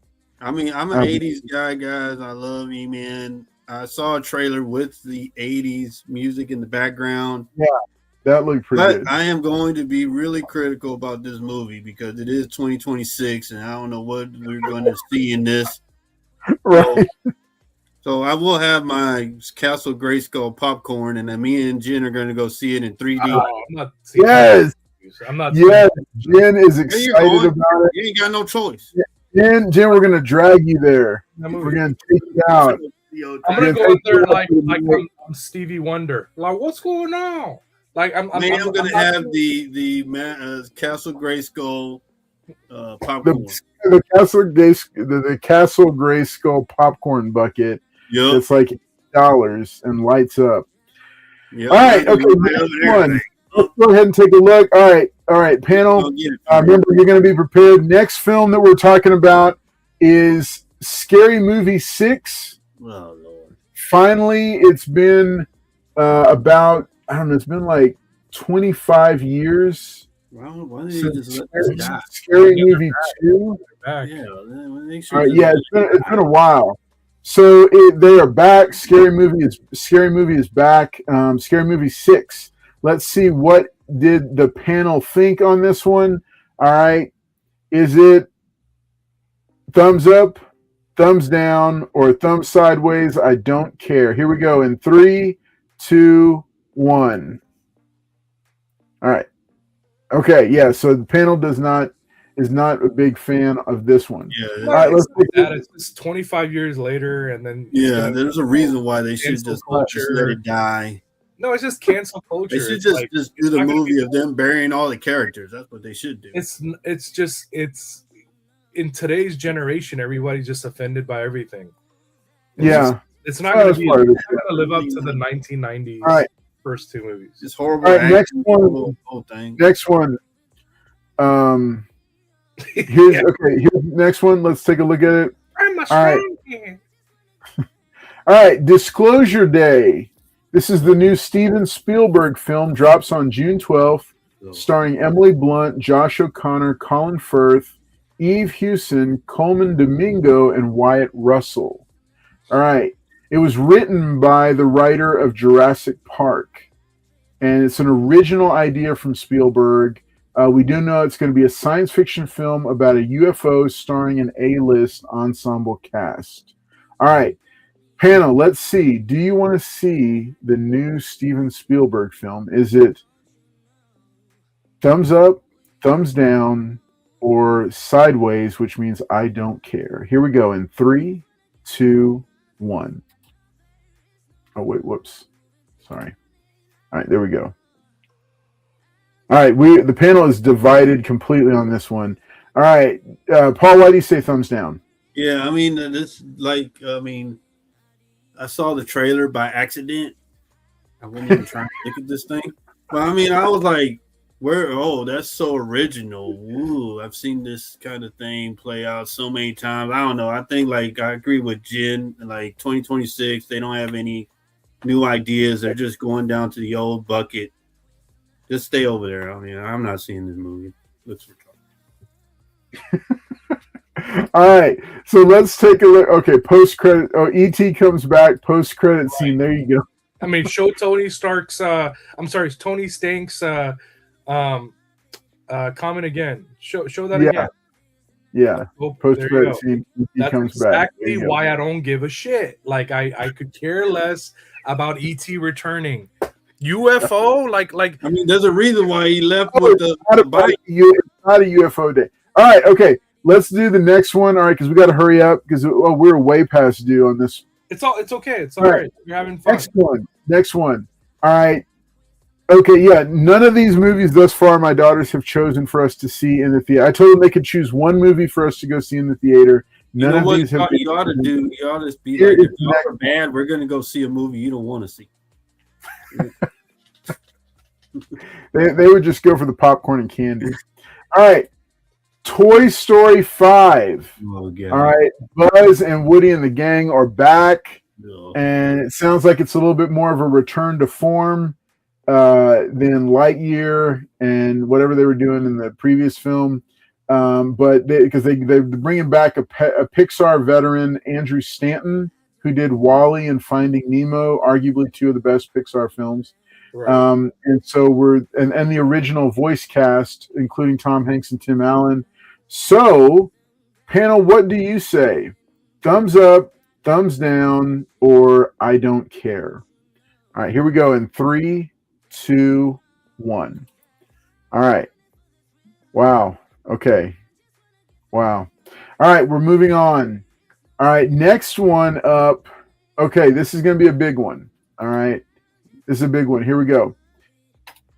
Supergirl. The new Supergirl movie is going to be dropping this this week? June 26th. It's directed by Craig Gillespie.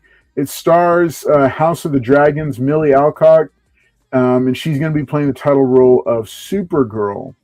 All right, so this is based on the comic book miniseries by Tom King, and it's going to introduce the DC Universe's film version of Lobo, played by Jason Momoa. Jason Momoa, although he's not listed in this cast, which is wild. But he's going to show up, and then Crypto is back. Yeah, he's not listed on this. I mean, he's absolutely in the movie because we've already seen him in the trailer. But yeah, so Supergirl. So let's see. Do you want to see it?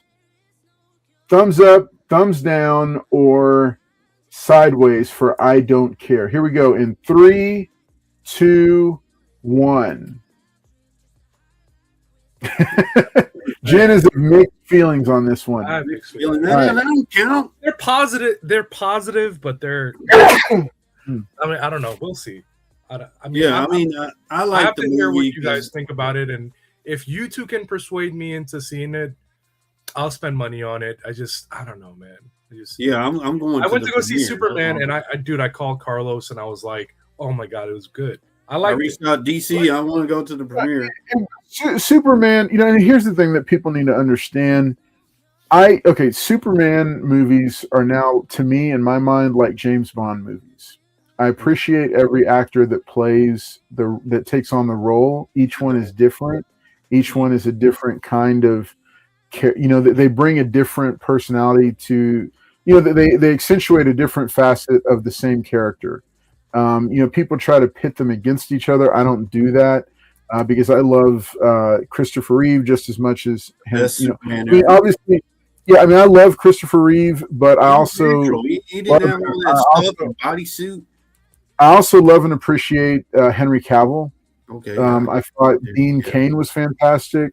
Brandon Routh didn't get enough time playing the role, but I like some of the stuff that he did with it. Tom Welling in Smallville was great. He was a fantastic Clark Kent, young Clark Kent. And David Cornsweet, I thought, was really strong also. He did a good job. Superman ever. he changed. He did so much voice But he work. wore a bodysuit. Me and Jen had I already mean, talked about it. Jen. here's what I'm going to say about up, right? whatever you want to say about David Cornsweet, right? Bodysuit Whatever you is- want to say, no, whatever you want to say, Everything. whatever you want to say, he is right up there with Kevin Conroy in terms of the voice work that he did for the movie. If you think about how Kevin Conroy created two separate characters, like he created a voice for Bruce Wayne and a voice for Batman, and they were very different. If you rewatch Superman and you pay attention to how he changes his voice based on how he's dressed, like based on which role he's playing. Now, obviously, in moments of stress, it's his real voice jumping out, but he changes his voice, and that's part of the performance. That's something that we've not seen any iteration of Superman do before. You know, Christopher Reeve kind of hinted at it, but he didn't do it to the same level. So, you know, I mean, it's and Henry Cavill outside. Like Henry Cavill changed nothing about his voice. So here's all right. Did I dislike Cornsweet? No, I didn't. I didn't dislike him. Yeah, you call him bodysuit. No, right. But the thing is, look, the reason the movie was good was because it was written well. It had a dog in it. And it had to do with a lot of the stuff that's going on right now, like racism and geopolitics and all that stuff. They put that in the movie, which was very ballsy of them. And it even got me emotional because we all know that the people that they were talking about were Palestinians, right? So yeah, Jen, don't. Same. It was a good movie. It was a good movie. Really. It was good because it took real world, like it real world. It nodded to real world situations going on. But the neat thing about it is that they still kept it broad enough that the majority of the movie going public enjoyed it and thought it was good. I mean, you know, there's some people that side characters also made the movie. They didn't like it. Yes, I mean that's just one more reason is the hidden glasses. Yeah. Right, I will say this, we're getting off of Supergirl is very different. That's why I'm gonna go see it. I'm tired of the goody Superman movies. We finally get an off the wall character. So you know, I'm really looking forward to it. I want to see Jason Momoa as Lobo, and I'm going to go DC. I want to go to the premiere. I don't know what these two guys are talking about, but I love the movie. Send me to the premiere. There you go, because they're watching it. All right, so next movie coming up that we got to talk about. Let's see, I'm jumping through to we're skipping Jackass Best and Last. Mm-hmm. Minions and Monsters. Yeah, we don't care about that. Moana. This is probably my number one pick for the summer that I want to see. No, the next one that we're going to. All right.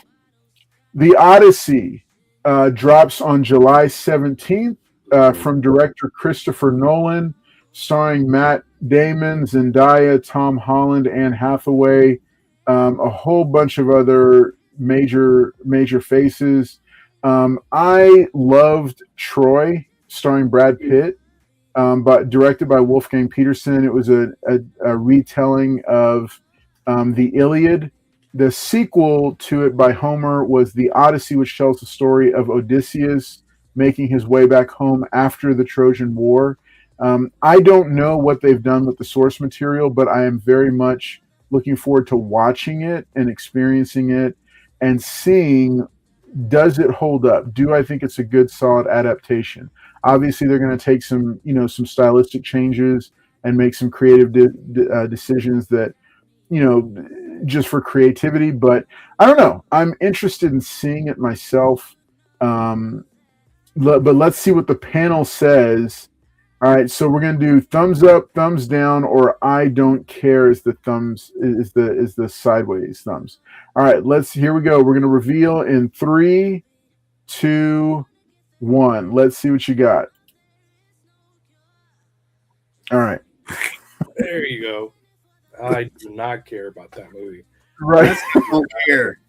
Classical literature. One of my favorite stories, but I do not care. I think it's I gonna, don't in the CGI. no one has made a movie like that perfect. Why would yet. you put some Even in Christopher there? Nolan That's has being said that acted. he is struggling with the source material right now. No. So he himself has came out and said that you will see me work really well to create a masterpiece, but just know that this is very difficult to make. And the CGI was horrible. I don't know. I don't like the casting. I don't. Some of the people he's casted, I would not cast Carlos. I'm sorry, but I would not cast like Helen of Troy. That is not Helen of Troy. Get the. I know. Okay, look, listen. Get out. Am I going to agree with all of it? No. No, but, still. I mean, we're talking about Anne Hathaway. What are you we're talking about Greek people here, okay? She's not. Doesn't play basketball. It's not Anne Hathaway. It's not Anne Hathaway. It's one of the things that has got people irritated about it. A lot of people are irritated about it. A lot of people. No, they're calling it like no. It's being called woke. But here's the thing. I want to watch it because thus far. Christopher Nolan, no, listen. Thus far, Christopher Nolan has had a solid movie after solid movie, and this might be his first one.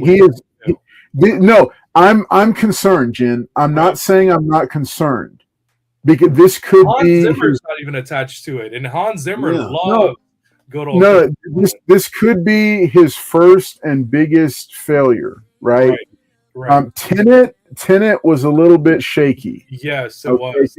I don't even mention Tenet. It was like kind of whatever. But up until Tenet, he had a solid string of like he's still arguably considered the best working director in films today. I'm concerned, but I'm also excited. And so I want to see it and I want to experience it. I want to watch it in IMAX. It's not the movie that the girls picked. I would not take them to go see it, but I want to see it in IMAX because here's the thing: Christopher Nolan is the biggest proponent of cinemas and movie theaters staying open, and he pushes for it. That's why he shoots in IMAX because he knows it needs to be projected on a big screen, and that's going to push people to go into. Jen can go. Y'all can go. No, I'm not going. No. This is something, honestly, the Odyssey is one I might go see by myself. Right. Yeah, no. Or there's a couple of other filmmakers that I would say, hey, do you want to go watch it and check it out? But here's the crazy part. Check it out. The crazy part. The tickets for this movie went on sale last year. Right. A year in advance, the tickets went on sale, and it it's one of the it is the number one biggest pre-sale in movie ticket history. I think it's that's fine. Shitty movies make good money too. I mean, look at Transformers. But I'm not saying it's a good movie. I'm not saying it's a good movie because it's just that his track record leads me to believe that in spite of the criticism, he might have made another hit. Now, again, I'm going to be completely honest. It's not something where I'm going to go in wishing and hoping and then come out and trying to find the best in it. I'm going to call it what it is. If it sucks, I'll come on air and I'll say, hey, it was terrible. Watch it first and let us know. Because if you're like, hey, man, it was actually pretty decent. It was pretty good. Why don't you go with them? Yeah. I'm gonna watch it and see, but it's not the movie that they picked. Anything that I don't like. Let's keep it moving. Let's keep it moving. All right. Okay. So next film, let's go ahead and bring it up. Here we go because we are way over time. Producer D and Producer Weapon X have both given up on texting me, telling me to wrap it up. But here we go. Take away their Spider-Man Brand New Day. Woo! All right. So remember, thumbs up, thumbs down, or thumbs sideways, which means I don't care. All right. Let's reveal in 3, 2, 1. Oh, yeah. Okay. Yeah. That's the movie we need to go see. Yeah, I mean, here's the deal. The cast, we're going to see Spider-Man Brand New Day in the theater. because it's the one that my daughters chose to go see. Oh, So What? they're going to be with us. They said they're so they're excited wow. because they're going to sit on either side of Mr. Paul, and they said they're going to keep Mr. Paul from cursing during the movie like he likes to do, and he's going to sit with them, and then all the rest of us will sit All in I the gotta row. tell you guys is I'll sit next to stay till Carlos. the end, and then guys, Paul because you'll through see this. Doctor Doom. I'm really excited to see that movie. And Daredevil, guys. Daredevil's in this movie. He's dressed up as Spider-Man. Who? What Okay. are you Yeah. talking about, Paul? Are you trolling? What are you saying? No, he's not. He's not trolling. He's not trolling. Doctor He's not trolling. Doom. You'll I see didn't Dr. think. Doom. I didn't think he was going to throw it out there, but he did. What did you say? Don't, don't, man. Come on, because you're gonna. We didn't even more. flash a spoiler alert. We didn't even flash a spoiler alert, and because remember, I think what was it like 2 years ago or whatever with Deadpool and Wolverine when I inadvertently let it slip all the cameos that were going to be in there. I mean, And- but who cares? Yeah, but you were way off. You were way off. Like, Turning You didn't even believe that Blade was going to be in it, and I told you. I bet you. said, Gonna be in it. You did not believe it. Was, but they did my boy dirty. Nah, Blade is still alive. No, I said human. Yeah, Torch. he's not dead. Yeah. Oh, yeah, he's still alive. No, human. All right. Torch. So let's do. So everybody's thumbs up. Spider-Man Brand New Day. Spider-Man Brand New. I think that movie's gonna make us cry, guys. I'm just letting you know now. Okay. So it's going You see Dr. to. Doom right there. No, it's dropping on July 31st. All right. It's directed by Destin Daniel Cretton. He is the one who directed Shang-Chi, the Legend of the Ten Rings, which I thought was a fantastic and underrated film, but everybody was mad at Marvel. So nobody went to go see it. But I think it's pretty solid. Look at that. You can see Zendaya- Dr. Doom right there. Look at Dr. Doom. Tell you. Woo, I can't wait. Talking about, man? What are you even talking about? All right, okay. Okay, so that is the movie that my daughters chose that they wanted to go see in the theater. That's the one that the cast is going to go see for this year. So I'm saving that now. All right, here's the deal, though. Here's the deal. One thing, seriously though, they did say that they said, look, they said, Dad, if we all go, if everybody goes, can you send Mr. Paul to a different movie? And I said, yeah. I said, I'll send him to a different movie. So, what about it? Paul, listen. This is the movie that the girls chose for you to go watch, while all the rest of us go watch Spider-Man: Brand New Day. What? No, Paw Patrol, the Dino movie teaser trailer. Oh yeah, I've been wanting to see this. Man. All right, so thumbs up, thumbs down, or I don't care. Yeah. All right.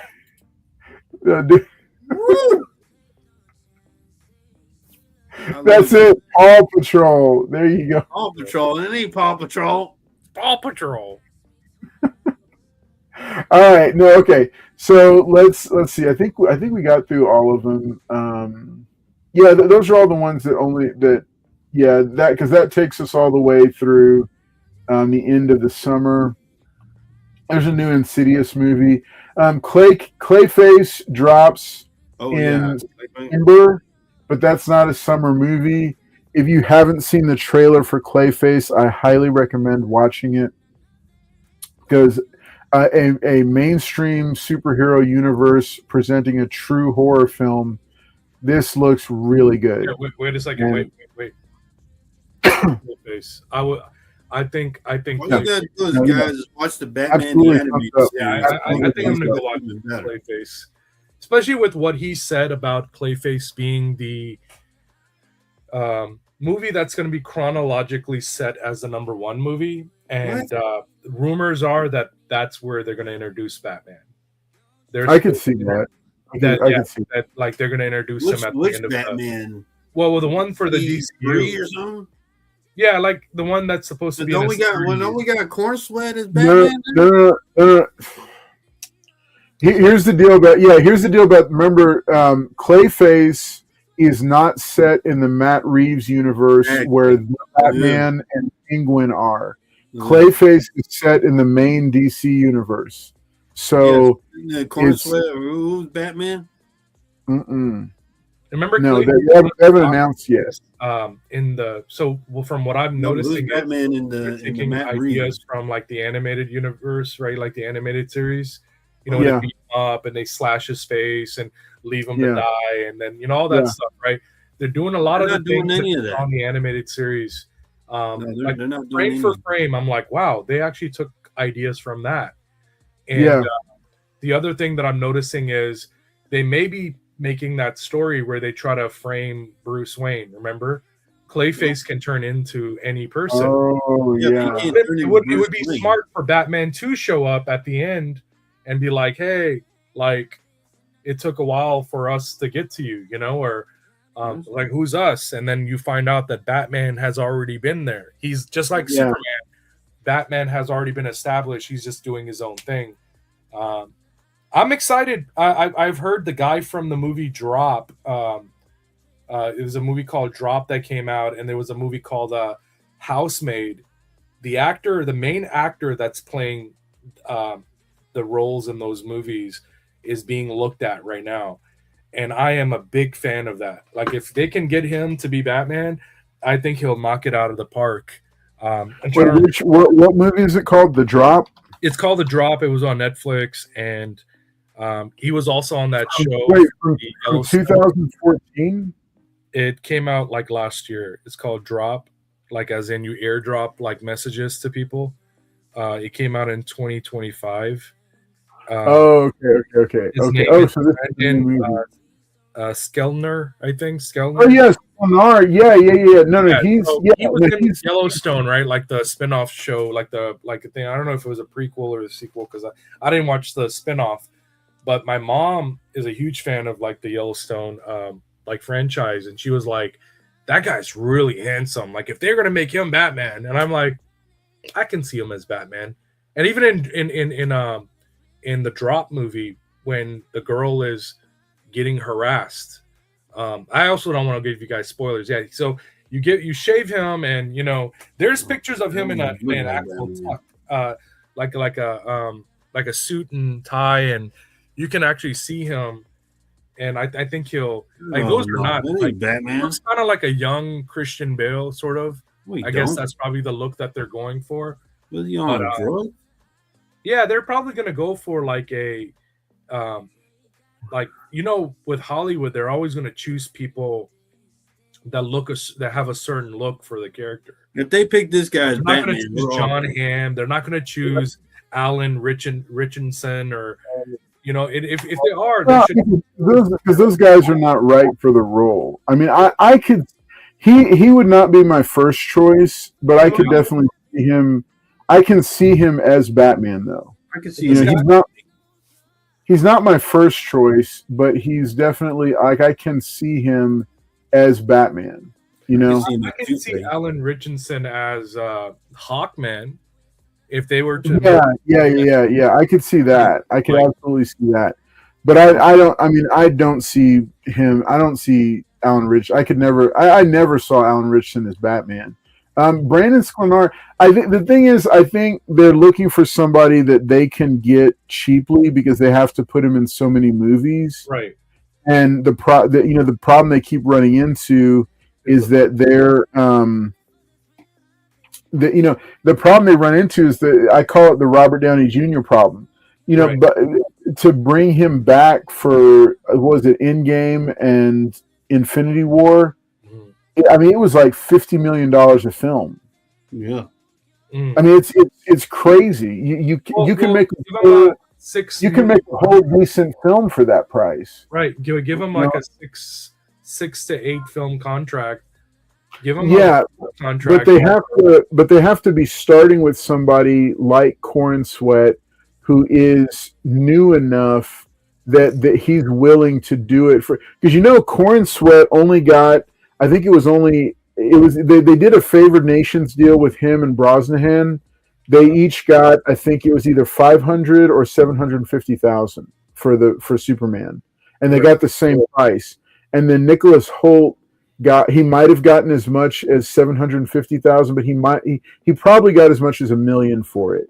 Right. And they had to do, they have to be able to afford to bring these people back, for different, for all the different things for a connected universe. Right. So I think I don't think he's very expensive. I think he's he's still new enough. He's only doing he's so Yeah. I liked him in The Housemaid, man. When I saw the whole clean shave look and the way they presented him.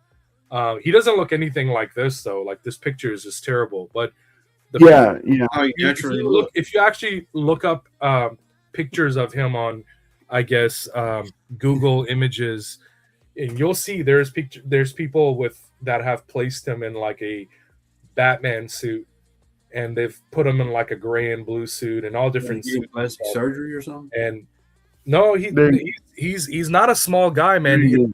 In The Housemaid, he takes his shirt off and he's jacked. Like the guy's almost as big as CGI, man. I'm just saying he's on protein or something. So he wouldn't be that big for nothing, right? He might be getting ready.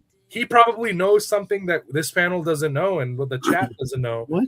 He's probably already in talks, but he just can't talk about it. I hope not. No, I'm just saying, like, he's probably already shot the role, No. and they're probably going to introduce it at the end of Clayface, which is why I'm like very excited to go see Clayface to see what they're going to do with that, because I'm more excited about Clayface than I am Supergirl. So Wow. yeah, I am actually very, very excited to see Clayface. I see who the writers are. I see the cinematography and then the cinematographers. I look at all of that and see, when I look at that looks like Batman. Yeah, Jen, look at that. Yeah, no, I can totally see that. Man. That's awesome. Yeah, that's CGI, man. He's bigger than that. He's It's not CGI, like, but it looks really good. Like he looks like a legitimate Batman. That's not my pick as Batman.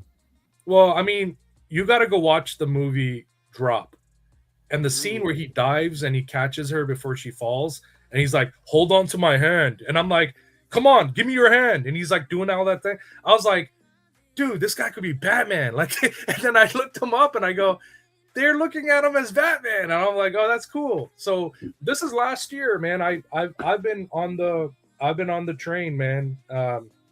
On his fan base. I hope he gets it, because I think it would be great. I think him and Corn Sweat, I can see him being kind of hesitant to trust Corn Sweat, but then slowly that whole ring scene happens. Like, hey, this is kryptonite. If I ever, turn into something that you don't think I should turn into, I trust you enough to take me down, right? That whole Batman and Superman relationship, I can see that happening. They're about the same age too, so. And he's here's the one that you're talking about. So yeah, so he dropped this picture of himself. Because he's in training, and so like even this person, this other YouTuber, I don't know who it is, but he's just talking about it, that Sklenar looks like he's in like a lot of people think he's in training to be Batman. The Housemaid, man. I went to go see that with Nashali, and she was telling me, she was like, man, he's like fit. Like it's like he's gonna be a superhero. I'm like, looking at him as Batman. She's like, and she was even on board. She was like, oh, he would be a good Batman. And I go, yeah, he would be a really good Batman. But we'll see. I mean, James Gunn is, he's not perfect, but he does have a keen eye of what he wants to do, and I do trust his decisions. Like I said, he's not perfect, but look at all of his Guardian movies. I mean, I don't know what Carlos and Jen are talking about, guys. A little CGI, and these guys are going crazy. That wasn't CGI. That is not Batman. I mean, not the Batman I would pick. Because, well, Paul, if I was Batman, you'd be my Alfred. And I could expect you to jeopardize all the things I want to be Batman. Like, God dang it, Paul! He's like, right there. Body for you. That's it. Right there. All right. Okay. So let's go ahead. Hey, let's go and wrap it up, folks. Hey, I hope that you enjoyed watching tonight. I know there's just a few of you left, but thanks for sticking around till the bitter end. We've been going for a while. But hey, this has been Capes and Commentary. I'm Carlos Collects Comics, and I just want to thank you so much for tuning in tonight. On behalf of myself and the panel, because it's already so late, I'm doing the final thought and shout out. Remember that this Friday night we are going to be doing another episode. This is going to be back to back. Another episode of Carlos and Friends. I am currently stacking up giveaways, so we will have, I think, by next week, 3 members only, channel members only giveaways. You can still join, and you can still become a channel member and tune in on Friday night at 10 p.m. Central and get in the running for some of the prize books. I'm going to find some cool stuff around here to give away, and we're going to do that. Remember, also, I've got channel members that have some really great books on the horizon for them coming to them, and I also have some books that I have to get signed at conventions during convention season for our channel members to go into boxes, and some giveaway books for some folks that won signed books, but I don't have those yet. So lots of cool stuff coming down. Lots of reasons to consider becoming a channel member to help support the channel. We're really trying to make a big push for it and get things kind of in a really get them going strong over the summertime. Once I'm on break from school, and get some stuff set up to have a really strong finish to the fall. One big goal for this year continues to be over 2,000 channel members, or not channel members, subscribers, over 2,000 subscribers in the year 2026. So help us do that. Spread the word. Share the channel with somebody that maybe hasn't heard of it before or seen it before. But we do appreciate you being here tonight and being a part of the show. For myself, like I said, and the rest of the crew, we'd say thanks so much for being here. Have a great night, and we will be catching you. Yeah, we'll catch you. Friday night, 10 p.m. Central is Carlos and Friends. Next Friday night is going to be Expensive Paper Showcase. So please tune in for that, because we're trying to give that a good, strong push before the summertime to make a final decision about that show and what we do with it. Please try to check it out and maybe buy some comics. I'm going to have some great deals to throw out there to the community for those who are interested. That is pretty much everything. We've got new top 10 videos coming up. Working on those, and the first new lore video, for the channel. So lots of cool stuff. Looking forward to it. Y'all take care. Have a great night. From all of us, hey, have a great new comic book day, and we'll see you next time.